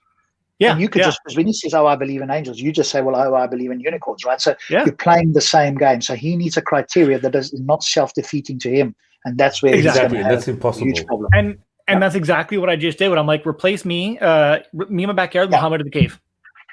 Yeah, I think there was an extra. Like, you did say it maybe in passing there, but it wasn't explicit enough for him to get the message. And again, with him, you've got to be very explicit. Otherwise, it sort of bypasses him. Yeah, I thought it was because did they talk to you? And I said, yeah, they talked to me. How do you know? Because I know. I believe they talked to me. They talked to me. Done. Cloud, have you heard me walk people through the argument with the command and the prohibition, where I do it really word for word, step for step, baby steps. And this is why I'm doing exactly this, because it's very difficult to get them to follow, because they're not used to abstract thinking. They're not used to being able to process these kind of ideas. This is why you need to take them by the hand and walk them through step by step, word for word. Yeah, I realize all this after the fact. This was my first... No joke. So, before I was on this guy's channel, like an hour or so before, I was on another Discord channel, and they were like, no, we're tired of you arguing with us. Go argue with these guys, they'll wreck you. And I'm like, okay. So they just sent me a link. I went on, they invited me on. It was the same day. And I've never heard of these guys. And it was like, you guys are supposed to be really good. Boy, was I disappointed. That's fair enough. It's fair enough, and you don't know. You've got to take people charitably. If you, I think at least if you don't know them, right, until you find out where they're at. All right, let's see how much further we can go, because we're just after 10 now. Right. It doesn't matter what you believe; it's what you can demonstrate. No, sorry. You can't demonstrate angel exists. You don't believe in invisible unicorns, so you certainly don't believe you've got one in your back garden. Okay, you literally missed the entire analogy. No, I didn't. You absolutely did. Yeah, absolutely didn't. Okay, hang on. Let's try. Like me making a claim, I have something that I cannot demonstrate exists. Muhammad made a claim that he cannot demonstrate exists. Do you believe that thing exists? It doesn't matter. Do you believe that thing exists? Okay, so he's completely confused. Of course, the moment you hear that, you know that he's just not following the hypothetical, and he's not the only one. I've come across many Muslims who don't understand it's hypothetical, and their objection is, hey, if you don't actually believe it, you can't make the analogy, right? Which is, of course, utter nonsense. But that's how flawed some of their thinking is. So one has to get over that hurdle here and explain to him why I don't have to actually believe it to put it forward as an analogy to demonstrate the problem with your thinking. But that whole process is time consuming. Oh, Jesus Christ, is it ever? You don't believe that thing exists. Why are you making a claim about that thing? Because it's about the demonstration. So you don't believe that thing exists? Doesn't fucking matter. Of course it matters. No, it doesn't. It really doesn't. Can I demonstrate it exists? Right? Even no, you don't have to demonstrate it exists. First, tell me why you believe it exists. It doesn't matter why, because unicorns like to come and talk to me. Why'd you believe that? Shoot on the I don't foot. believe it. I know it Why'd you believe that? because it happens. How'd you know? Because it happens. It happened to me last night. Really? Yeah, prove me wrong. Oh, well, I can't demonstrate. What did they tell you? Oh, lots of things. In fact, one farted and there was a rainbow and a little leprechaun. That leprechaun told me to burn things. Really? Yeah. I think you need to get checked into a And psychiatric I think Muhammad needs to get. I think you need to be checked into a psych. Okay, I think, of course, I know where you were going with this. What is helpful here is, again, for me, is to like make it somewhat real, and I say this tongue in cheek, obviously, somewhat realistic, to avoid that sort of snarky comment, which, of course, you know, and I actually don't think that he knows that you've completely reduced his position to absurdity, or at least if he's going to reject you, it's going to be self-defeating. So either he doesn't realize this or he does, and so he's going down this fallacious line of reasoning to say, well, if you don't actually believe it, but you could concede, hey, I believe it, and you kind of have now for the sake of the discussion, okay, why did you believe it? He's trying to go down, why do you believe what you believe, right? That's his favorite saying. And all you're doing, of course, quite correctly, is just pointing out the reasons you believe it, which is exactly the reasons he believes it. And you said it happens time after time after time, which is exactly his reason for thinking the first cave experience happened. So he's got nothing here of substance to respond with. So now it's just vacuous, you know, fallacious things that are coming out of the mouth. That's it. That's it. And the criteria he's demanding for me to demonstrate why I'm believing this, he's asking me for evidence. I'm not sure if he's even aware of what he's doing, but he's asking me for evidence to explain why I believe this. So now he wants to know why I know this. And yet he's not applying that very same thing to why he believes what he believes. He just believes it for the same reason I say, I just believe it. Yeah. And if you emulate exactly what happened with Muhammad or whatever, or the closest you can, which is kind of what you're doing, at some point you're hoping that he's going to utter a word and say, okay, what's your evidence for that? Or there's going to be a key phrase that you hope he's going to say that you then immediately can turn around and say, okay, well, now apply that to you. That's the key. Maybe he doesn't get there, but that's the key thing you're hoping to do. And maybe he knows that that doesn't work. Some people, I don't know that he could do that, but that's hopefully where we can go. Let's just see if we get anywhere close to that. If those things are true, mate, then do you understand? Do you understand? Hang on. If the claim is an angel spoke, no. Then that claim needs to be demonstrated. You have to demonstrate the claim. And if that claim can't be demonstrated, that an angel spoke to him, then why? Okay, then that is a fair question. I'll give it that. Right. So to someone like you who already believes and accepts these things, right? What again? Sorry. Sorry. To someone like you who already accepts these things as true. I didn't accept these things though. Well, you did. You said that you believe in this. No. Oh, okay. I believe in this because I believe Muhammad was claimed to be, because I don't believe he was lying. I don't believe. So if I believe someone spoke to angels, listen, I'll make it easy. If I know somebody who doesn't lie, and he told me that an angel spoke to him, it's irrelevant. I would question, why would he lie about this thing? It's not a lie. We covered this. No, because what makes you think he's lying? What if he's not mistaken? The alternatives are very simple, aren't they?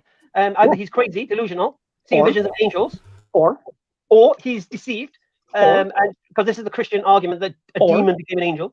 What's the alternatives? Well, I gave you. Okay, you did give the original alternative. That's the only thing you need to give that he's mistaken. He could be the truthful guy, although there's evidence that people. Can I just add on to that? Can I just add on something there? That he himself wasn't convinced he was met by an angel. He wanted to commit suicide and thought he was going mad.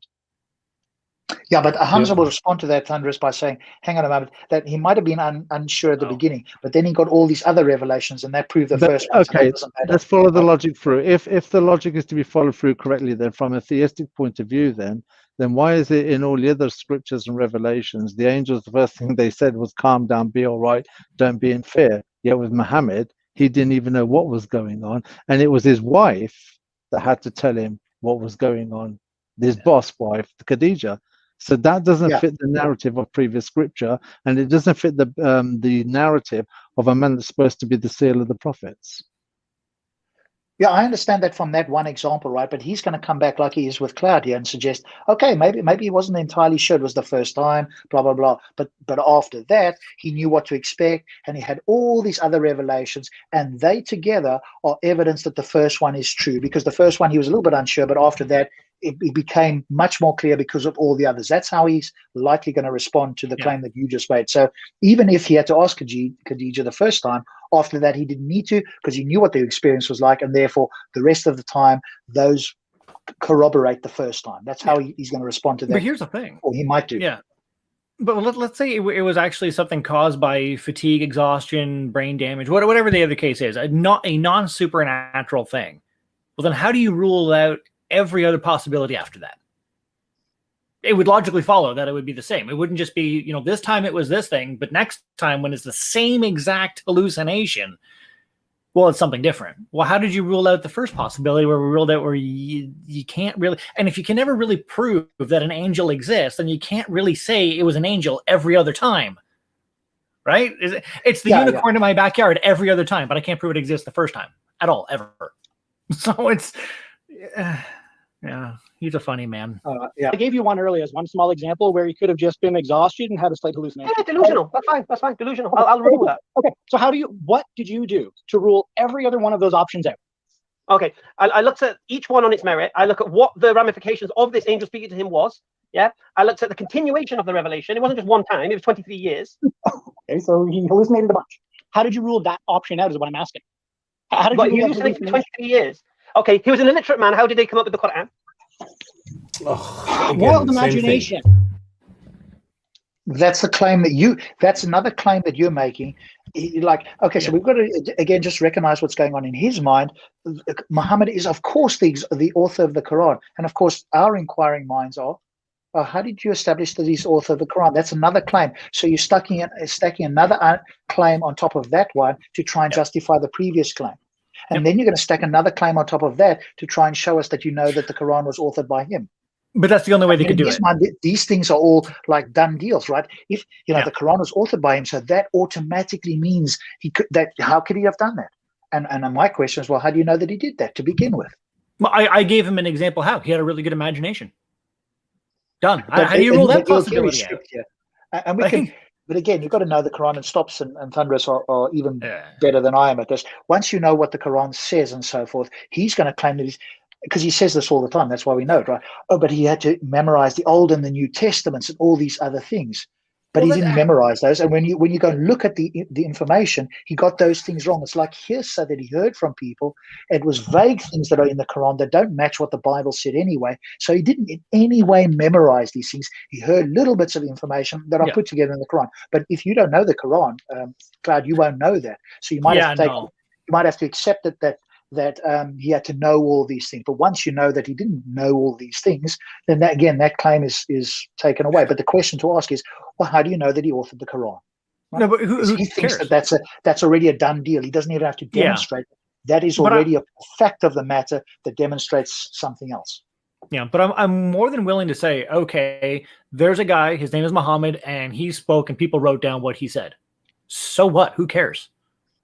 I mean, and then they will go on to, and once you know it, they'll go on to tell you how miraculous the Quran is, and you can go through and show how it's not miraculous. Tell me a claim. You can do that. That's a long-winded thing. Yeah. Well, that's it, and that's what I was doing here. Sorry, that's what I was doing here, where it's like there's a book that some dude wrote.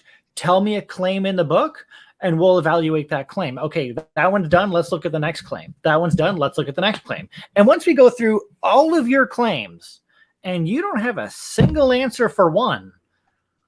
Well, no, but kind of left hanging. A, you're not going to get through all of their claims, and B, they're going to have an answer for every single one. They're just not going to have an answer that you or I would accept, but they are going to have answers. Believe me, there's something going to come out of their mouth. They're not going to sit there quietly and throw their hands up and go, "Do you know what? I've got no answer." These guys have got an answer for everything. Have they got a good answer? No, of course not. But they can open their mouth and speak. But I think the way Stops that is certainly one way. Give me something that is verifiably true in the Quran. Now, Stops is kind of clever in a way. He doesn't say what verifiably true is, and they never ask him, right? They just start to try and give him something mundane in the Quran. And I tried this once, and I thought, oh, this is actually easy. And I went looking in the Quran a little bit, not exclusively, and I went, actually, it's not as easy as I thought, because I thought this was a knockdown, because I didn't ask him what was verifiably true. I just wanted to find something that's matched reality.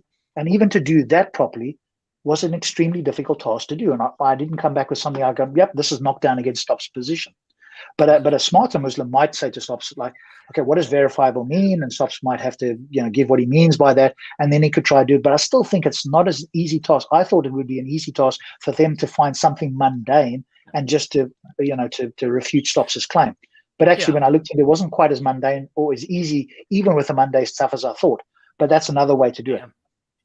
See, that's why I get. I left it open to him to give me a claim, and he goes immediately to an angel in the cave. I'm like, okay. Yeah. Well, I think that's a terrible one, because he's got to verify other things. But in his mind, he's starting at the beginning, and that's how these guys sort of operate, because they've got a script. Like, you've got to start here, and you've got to go da all these steps, right? So that's how they do it. Well, if we look back in that period of time, we also knew that have you read the Quran? But you haven't even substantiated the initial claim. We've actually have you read the Quran? Do you know what we're talking about here? The revelation. No. I will give it this. I've never read the Quran. Right, and he was an illiterate man, and even his enemies said that he's getting this from a supernatural source. Okay, so right, so even his enemies. What do you mean so? That's not in the Quran. The point is, Hamza, he's waffling. This is not in the Quran. There's nothing about Muhammad in the Quran. So what he's doing is he's now deceiving you, trying to make himself look superior, giving you like information, but it's not true. It is not correct. It really didn't matter. It was you gave me a claim. No. But this is the tactic. I'm pointing this out to others, for others to see that what comes out of their mouth is not necessarily what is correct. All right. So you need to watch out for what it is that they are claiming. You need to verify every single thing. Where does it say that? Every time he makes a claim, where does it say that? So the other thing, Cloud, is you'll notice that Stops and James SC aren't allowed on there because they're Islamophobes. Now, both of them have got the information to show that this isn't the case, and in fact, they've got evidence that counters this. Do you think they're allowed on? No, they're not, right? No, because it's actually funny you say that. Sources for these sort of things. Because before you go in there, before they let you on, you have to go in a waiting room type thing, where you're in the private chat thing. I was back there with James SC. Yeah.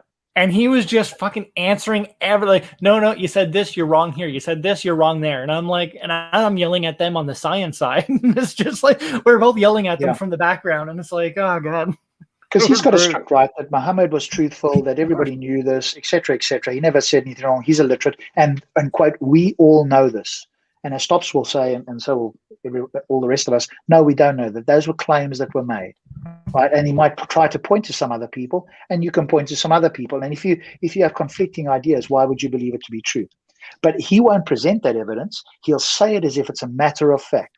But that's why I say he won't do it with Stops or James SC, because they'll have the information to hand and say, hang on a moment, but there's other people that said he could read, or there's other people that said he was a liar. So your claim that everybody believed he wasn't is simply not true. Now he'll have to shift the goalpost and say, okay, well, most people did. Well, how do you establish that? Did you take a poll?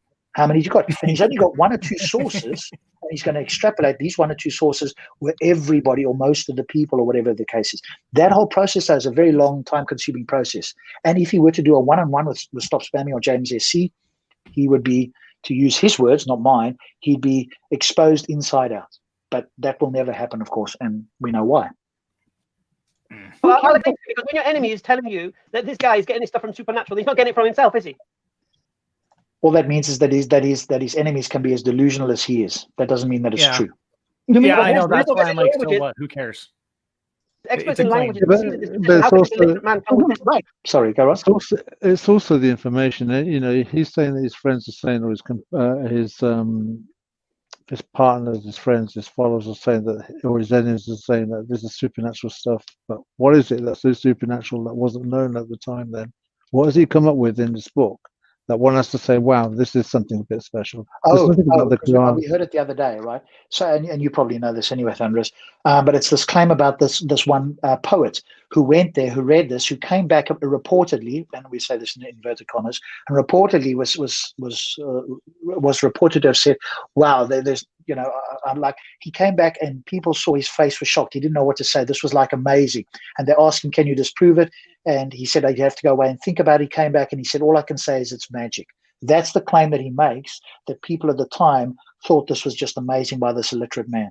Now, I don't remember the exact prophet's name, and he doesn't mention it. I'm sure it's somewhere to be found where he gets this claim from, but that's where he's trying to get it. And then he's extrapolating that other people did this, and then it becomes all these people.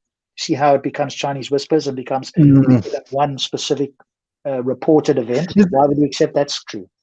I think this is that one where it says we've never heard a recitation like it, or I've never heard a recitation like it. That's one of them. Yeah. That's the one. Yeah, I heard of that. Right. Right. So an entire area in the world at a time period where superstition ran rampant with different religions and different beliefs, for a group of people to say, yep, this other supernatural thing happened is just mind-blowing, is what you're saying. Well, the point here is this. This is an illiterate man coming with a language in a manner that there's no way he could come with as an illiterate man. Again, it doesn't matter because you still have to address the claims. Right now, I'm not here. I just explained it to you. How do you address the claim? The only way you can address the claim is this guy crazy? I cannot. What's the option? Tell me the options. Stop. It is not my job to prove the claim. No, it's not. You're claiming he was hallucinating. No. When did I claim that? I gave what do you believe then? You claim to have an angel come to him. What's your conclusion? Prove it. Who made the claim? Muhammad claimed an angel came to him in the cave. So who does the burden of proof fall on? Me? Right, and I'll say it to you. How does he demonstrate an angel came to him? Not my problem. I didn't make the claim. You're asking for the evidence. Excellent. Evidence, anything that counts as evidence. I gave my definition. Counts as evidence to demonstrate an unobservable angel exists. You see, we keep coming back to this. But this is the way to do it. Yeah. When he's run out of ideas, he's going to ask you for criteria for evidence. And if you're just given it in the beginning something, he couldn't go down this line anymore. And even if you make that criteria so extraordinary, again, a God could trivially do any criteria that you or I could think of. God could do in his sleep, right? It would be metaphorically, he could do in his sleep. So I just think that because this is another avenue that's left open. I don't think it's an avenue. I think it's fallacious reasoning, but it's an avenue left open that he can explore that hasn't been like cut off. So if you just said, hey, well, if he spoke to everybody around the world at the same time as he spoke to Muhammad, and then after that, it was just Muhammad, and that angel told everybody that this is the man he's speaking to, and this is the last prophet, boom, there you've given a criteria. Now we believe that he spoke to a prophet, an angel or something. Right, you could give a really extraordinary example that would need to happen. Now you've given something, right? Now that the line in the sand is drawn, and he's obviously not going to be able to demonstrate that, but you've given a criteria because he just keeps going back to this. I would just give a criteria and we're done with it, right? I have a criteria. Match our criteria, and you've given him something. I have a criteria. Get your God to prove to me he's real. Done. Yeah, what I mean by criteria is something that they could appeal to that you might change your mind. At the moment, they have no idea what might change your mind. And I think when we're speaking to theists, we need to give them something, even if it's like extraordinarily high bar, that could change our minds. Otherwise, they just don't know. And they could walk away saying, well, you guys will never change your mind. Doesn't matter what you say. And every time you ask for evidence, they go, well, what evidence, right? What do you mean by evidence? And I think it's a legitimate question that we need to answer. What do we mean by evidence? Because we asked them that question. If they ask us, give us the evidence, I ask them, what do you mean by evidence? What do I need to present you as evidence from atheism, quote unquote, that would satisfy you? So I think it's legitimate that they can ask the same question. Yes, I agree. And when the response is points of data that are objectively verifiable, that's a legitimate answer. It's not my fault they can't present jack shit. It's theirs. Okay, but then he's going to ask you, what are points of data that are verifiable? So he's going to keep asking that until you present something a bit more concrete, because that's still esoteric, right? That's their problem to come over, not mine. All right. Stop straight about. We can go on for half an hour longer if you want, but I think we're. I don't think there's so much more. Because I think doesn't he get kicked after a few minutes now? No, in a couple minutes, he's going to bring someone on who's going to tell me that I was being very disrespectful and very rude to Hamza, to which I point out, Hamza, was I rude? And he's like, no. I go, okay, not him, but you were rude to Sabur. And I'm like, okay, so now you're making... fuck. We've got another 12 minutes before that guy comes on. And then you can go to him. He's fun. That guy was fun to talk to. He was dumb as nails. All right, then let's quickly step this. Let's skip this and go to the. All right, we'll just quickly jump for 12 minutes and see if there's anything there for a few minutes. But I think everybody agrees that this is fun to go and dissect. This is Ahmed who came in here. I don't know which Ahmed this is. Who is Ahmed? Oh, he wasn't fun. He was just a troll, I guess. It's the other guy. Is this not the right guy then? Him. No, him. That guy right there. That's Abbas. That's his buddy. Is it? Yeah. Oh, he was just as dumb. Is that the guy you mean? Yeah. Yeah, All right, but we he's jump forward. I totally mean, we've heard him a useless. million times, but that's Yeah, fine. he's useless. He's completely. He can only ask Christians, "What is the Trinity?" That's the only thing. Oh, he we're can going to ask. do it, by the way, for everybody on the thing here. Stops and I are going to do something tomorrow night because I've got work tomorrow away from home. So hopefully I might get a little bit of time in. We're going to do something on the part 2 of the stream that we did where he's on. Stops, you're going to pull your hair out. The amount of preaching that goes on there is just incredible. I've listened to the whole thing. You are going to flip your lid, I think, when we get to that. So maybe if you're not in the right state of mind, we might not do that particular one tomorrow. But you should see how they press this guy. It must go on for about 20 minutes where they press this guy. So what do I need to take? Valium or what? Yeah, probably. I've never seen a stream where they've pressed the guy so hard and preached that into to convert. What's he waiting for? He's going to die tomorrow. Okay, I'll put some beers in the fridge. All right, let's just do this but now. See if we get anywhere here. You've misrepresented much of what I've said. And every single time you have, I've tried to jump in and I've tried to correct you. That's a very common thing that I find. I think you need to look into it more further, because when you spoke to Sabor, there was a gap of knowledge here in your argument. So I would suggest here is that take the recommendations here that people are telling you. Be humble. No one's telling you Cloud, you spoke for ages. What I've gathered from the way he spoke here to Sabor here, and even you, Hamza here, I'm sorry to say this here, but he was very egotistical and arrogant, and I can't respect people like that. His for me, all right, let's move on. That's just. I think it's a bit of a false analogy, and I'll explain to you why. It's a false analogy. Specifically, I'm talking about everything in general. No. Just that was the plan. No, it wasn't. No, it wasn't. Hamza, I'm sorry, but he was rude and disrespectful, or arrogant and disrespectful. Something like that. But am I saying that specifically to? Am I saying that you said that specifically to Hamza? I'm saying your overall demeanor, your body language, and the way you speak here is absolutely disrespectful. If you had basic etiquette here, then maybe people can actually have a reasonable, respectful dialogue. This guy here, doesn't even know how to have it. He's so arrogant and egotistical. Don't worry. We've got the antidote for him. We've got the antithesis of this along the line. This is Brother Abbas from EF Tower, mashallah. And there's no way can you be disrespectful about that. I love when they're starting to fight amongst each other, when they sort of disagree with each other. That's great. Yeah, we'd love to have Abbas on Jinn&Tonic. Oh my word, would we have an interesting show? Do you think he'd come on here? Not for £1,000, I bet you. Sure, I'm going to come on after this. That's okay with you, bro? Thanks for coming on. Yeah. You let me know when you want me back. No, never come back. You're an idiot. I understand what Cloud was saying. It's 12:30 here in the UK. You know that, don't you? I'm still going to give Abbas 10 minutes with you, okay? Okay, let's give it. Abbas, he's going to respond to your claims about alien abductions, I believe. Yep. All right. Hi, Cloud. How are you? All right. Okay, quickly there. What was your alien abductions? Just so we're in the point. Do like the shortest. What was the thing that Abbas is going to respond to alien abductions? Just summarize it as short as you possibly can, Cloud. What was that about quickly, so the audience knows? Oh yeah, alien abductions. Thousands and thousands of people claim to be abducted by aliens. Do you believe it? Yeah. Okay, cool, perfect. That's a great analogy. Okay, let's see what he says about this. No. All right, bro. What color are your aliens? Okay, so Cloud, basically, you make an assertion that a lot of people claim that they've been abducted by aliens. Why would we believe them? Now, I think it's a bit of a false analogy, and I'll explain to you why. You see, if you had thousands of people, Cloud, that witnessed you being abducted by aliens, the story would surely be a lot more credible, and you would have to investigate how comes a multitude of people over 23 years saw you being abducted by aliens. That story would completely change. Would you agree to that? No, that's a bad analogy, because we're not saying aliens took him. We're saying it's just that thing exists. So 100,000 people is all that claim to see aliens. Would you agree?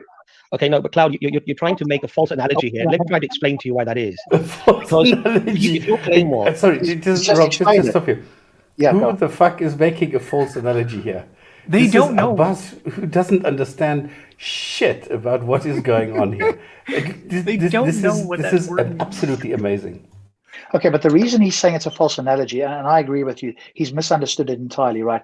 He's trying to make the analogy that if 100,000 people saw Cloud being abducted, that would be more believable. And in his mind, all these people somehow, in inverted commas, witnessed Muhammad getting a revelation. And as we've talked about here, nobody actually witnessed any such thing. Right, they've witnessed some things that they attribute to him having it, but that's just easily explained through natural phenomena. There's nothing supernatural that other eyewitnesses saw, as far as we can tell, and you guys can correct, from these revelational quote unquote experiences. But that's I the believe- analogy he's trying to draw, that all these people saw this over 23 years, and therefore your analogy should be that all these 100,000 people saw you being taken by an alien. Of course, that's not the case, is it? No, I believe this is the gentleman who brought up a lot of people saw angels. That's why I asked that earlier. Okay, right, yeah. Was that Muhammad, peace be upon him, claimed that he was a prophet, and thousands of other people at that time claimed that they were prophets. Why would you believe Muhammad? Then your analogy would work. No. However, let me just please finish. Your analogy, the reason why your analogy falls apart is because you have thousands, if not tens of thousands of people during that 23 years who were convinced that this was a prophet of God. And that holds a lot more credence than many individuals telling you they experience certain things. Now, number two. Okay, just wait. Before he goes to number two, Rob, what he's saying is factually incorrect, because you need to remember the numbers here. You need to remember that in his time in Mecca, he only had like 150 followers. And then it only gradually increased. It is only much later that this increased. In the beginning, it was zilch. It was like, there was nothing there. So what he is saying, that there are hundreds of thousands of people that were Muslims, this is not correct. Even in the, I'm talking about Islamic texts now. I'm not talking about reality. I'm talking only Islamic texts. Acknowledge that he had a very, very low or like very, very low number of followers. Yeah. See, if this was stuff I would have known, I could have argued.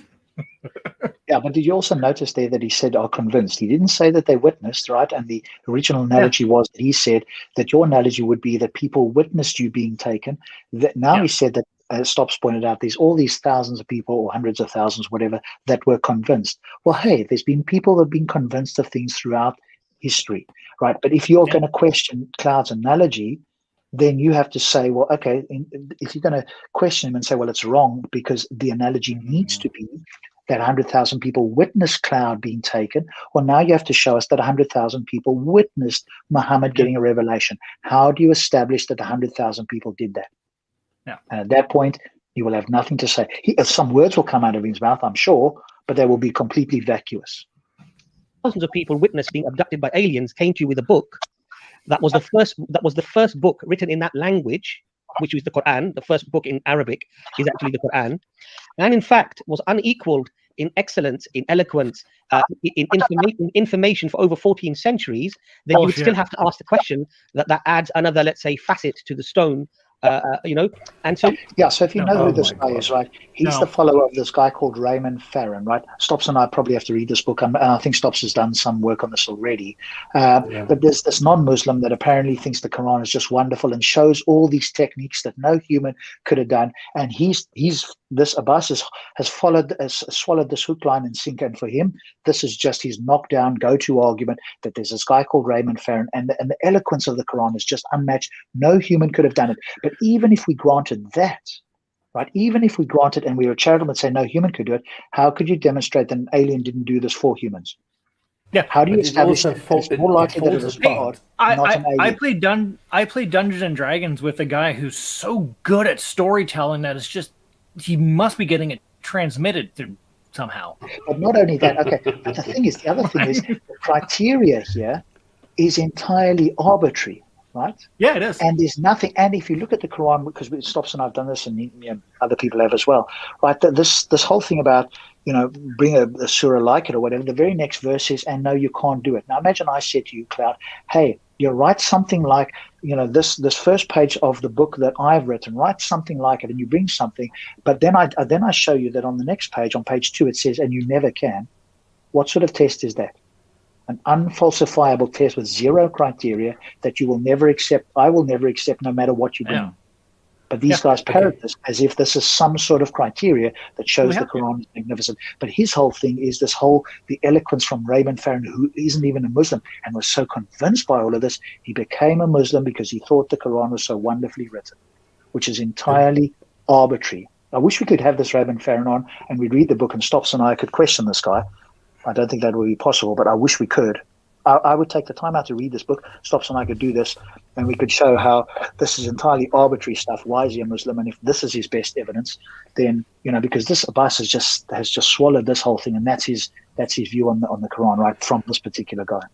There's also an internal contradiction here, because he is contradicting now what is being said, because he says the Quran established the Arabic language.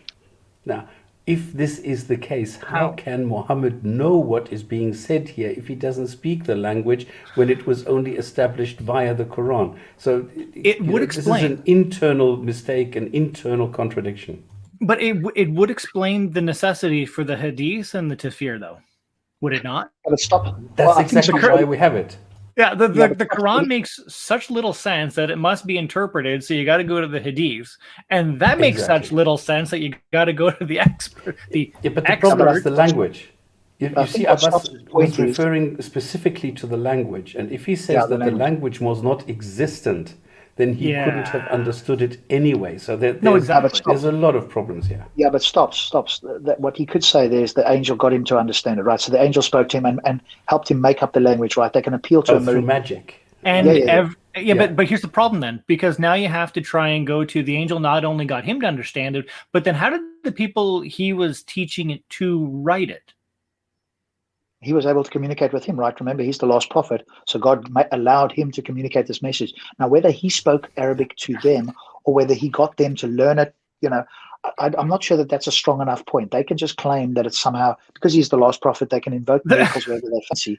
And, we can reject it, but if our intention is to try and convince them, that's maybe not as strong a route that we can go down. Because they can just claim that it was from the angel, and that the angel allowed him to teach other people, right? And but he was illiterate. People can learn languages, right? What stops him from teaching somebody else? Because the angel has taught him how to teach other people perfectly. So then he wasn't illiterate. He could write. Later on, yes, the angel, right? Yeah, exactly. This is where you get into the Quran says that the Quran was revealed in Arabic so that you may understand it. That's what it says word for word in the Quran. And this doesn't make sense because hardly anybody speaks classical Arabic. So hardly anybody can even understand the Quran. And even if those people who read the Quran, who are able to read it in ancient Arabic, they cannot understand it, so that they have to go to the tafsir, they have to go to the hadith, they have to go to the scholars of today's day and age to make sense of it. There is something very wrong here. A little bit. Yeah, but I think they can just appeal to the people around Muhammad, and they could say, well, the followers around him knew it and understood it, and so forth, and they then recorded it. Rob, we read it. They all disagree with each other. Yeah, well, that's our view on it, right? They don't think that they all disagree with each other. Well, if the one says 7,000, the other one says 700, they disagree. Yeah, absolutely. Yeah, we're not talking about the tafsirs, though. They're going to talk about the Sahaba and the other people that actually did the recording, not the people who tried to interpret it later. They also disagree. They also give you different numbers. They also did Muhammad wash 2 times or 3 times or 4 times? You have all 3 versions in the hadith. So which one do you believe? Which one is the authentic one? Yeah, but we're not talking about hadith now. We're just talking about the Quran only, right? Those are the Sahaba. Those are the ones, the companions of Muhammad, who actually heard him say these things. This is exactly the point. I'll be interested, though. Maybe if you speak to a Muslim and you try that line of reasoning, I want to hear what a Muslim says. I'm intuiting that it might not be as strong, but I could be wrong. I mean, maybe it is a very good argument and I'm just not seeing it. And maybe you've done it before, but I'll be interested to hear you put that position to a Muslim and see what their response is. The response is the same as what you get in the Quran. If you have 2 contradictory ones, they say it's both of them. And the same is true with the hadith. If you wash 2 times or 3 times or 4 times, they will tell you it's all of them because it's included. So it's disingenuous. So it's not going to be effective to them, right? But obviously it's no, it is. It is because they understand that there's a contradiction here. So if you find 2 hadiths which say the opposite, which absolutely is the case, we just have to go through the creation of earth and sky and things like that. Absolutely. If you have 40 days for the nutfa, you have 40 days for the mugda, 40 days for the, and so on. And in the other one, you have 42. So you have numbers. And as soon as you have numbers, you can show that they are contradicting numbers. And as soon as you have those, they're lost. But that's in the hadith, right? So they could reject one hadith and accept the other one. That's what I'm saying. That's what I'm saying. You get contradiction ones, and you have to ask which one is now authentic, because you're claiming authenticity for both, because they both come from Bukhari, they both come from Muslim, and they're contradicting. Now what? They just deny the We're not making contradiction. a single Yeah. facet argument. We're making a multifaceted argument for Prophet Muhammad to be the prophet of God. Now, if that book then contained prophecies that came true, that would add another facet to the gem, and then you'd have to ask questions: how did this man know about things that he could not have been exposed to? So you see, that's why your analogy doesn't actually work about people claiming that they were abducted by aliens. No, then you missed the point of the analogy, right? What's happened to your mic? Cloud. You sound like you're underwater. What? You sound like you're underwater. What's happened to your mic? I evolved and grew gills. What? I said you sound like you're underwater. I'm not talking about evolution from fish, mate. I'm a fish. No, your sound is very bad. I don't know why. Is that better? Not really. But go on. We'll bear with it.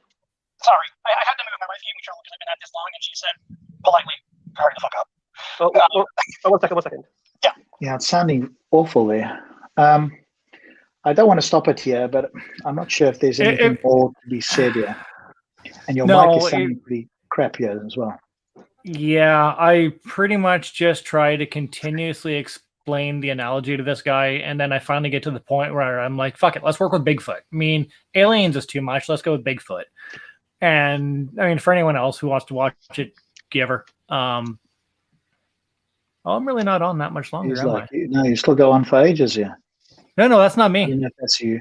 No. So you go on till 4 That's hours and not me. 5 minutes. We're at 3:20. No, there's another 40 minutes of you. Okay, I'm going to post this. You went too bring far. this to a close here now. I'm going to post a link here. Here we go. And people who want to continue watching from 3 hours 22, there's the link. In fact, I'll actually post the link with time in it. Let's do it that way. Copy it there. There we go. All right, so there's the link. You can carry on watching from there.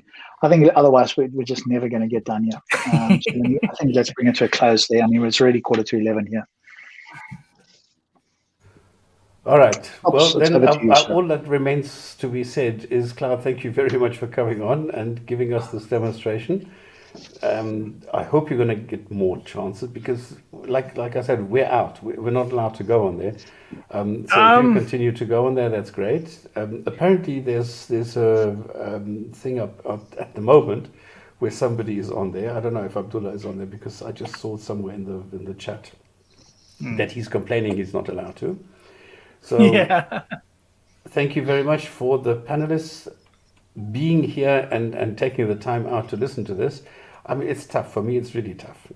And thank you for the people in the chat. Thank you very much for listening. Thank you for sticking around for so long. And all that remains to be done is to give you the tafsir or the hadith of the week, which I'm still going to proceed to do. And then we're going to have some closing statements and that's it. So what we're going to say today, this is from Bukhari. This is Hadith 3006 or whatever. And Ibn Abbas says that he heard the Prophet. So Ibn Abbas is apparently a companion. So he heard the Prophet say, it is not permissible for a man to be alone with a woman. Okay, yeah. And no lady should travel except with a mahram, i.e. her husband or a person whom she cannot marry. In any case, forever, example, her father, brother, etc. Then a man got up and said, "Oh, Allah's Messenger, I have enlisted in the army for such and such Ghazwa, and my wife is proceeding for Hajj." And Muhammad said, "Go and perform the Hajj with your wife. Don't go fight, but go with your wife because you cannot trust her. You don't know what she's going to be up to. So don't do that. Don't let the woman go alone and perform the worship of Allah, which she's supposed to be doing, but rather go with her." There you go. This is how much God trusts his own creation. Not at all. Thank you very much, ladies and gentlemen. Any closing words? That's great to have everybody on. I think we've hopefully shown, again, some poor reasoning on the Muslim side. And thanks to Cloud and Thunderous and Stops. And hope you guys enjoyed it. And we'll be back again, of course, next Friday. And look out for tomorrow night. Hopefully Stops and I'll be on the Speakers Corner UK channel doing a review, hopefully. And otherwise, see you next Friday. See you all next Friday. Goodbye, everybody. Have a good night.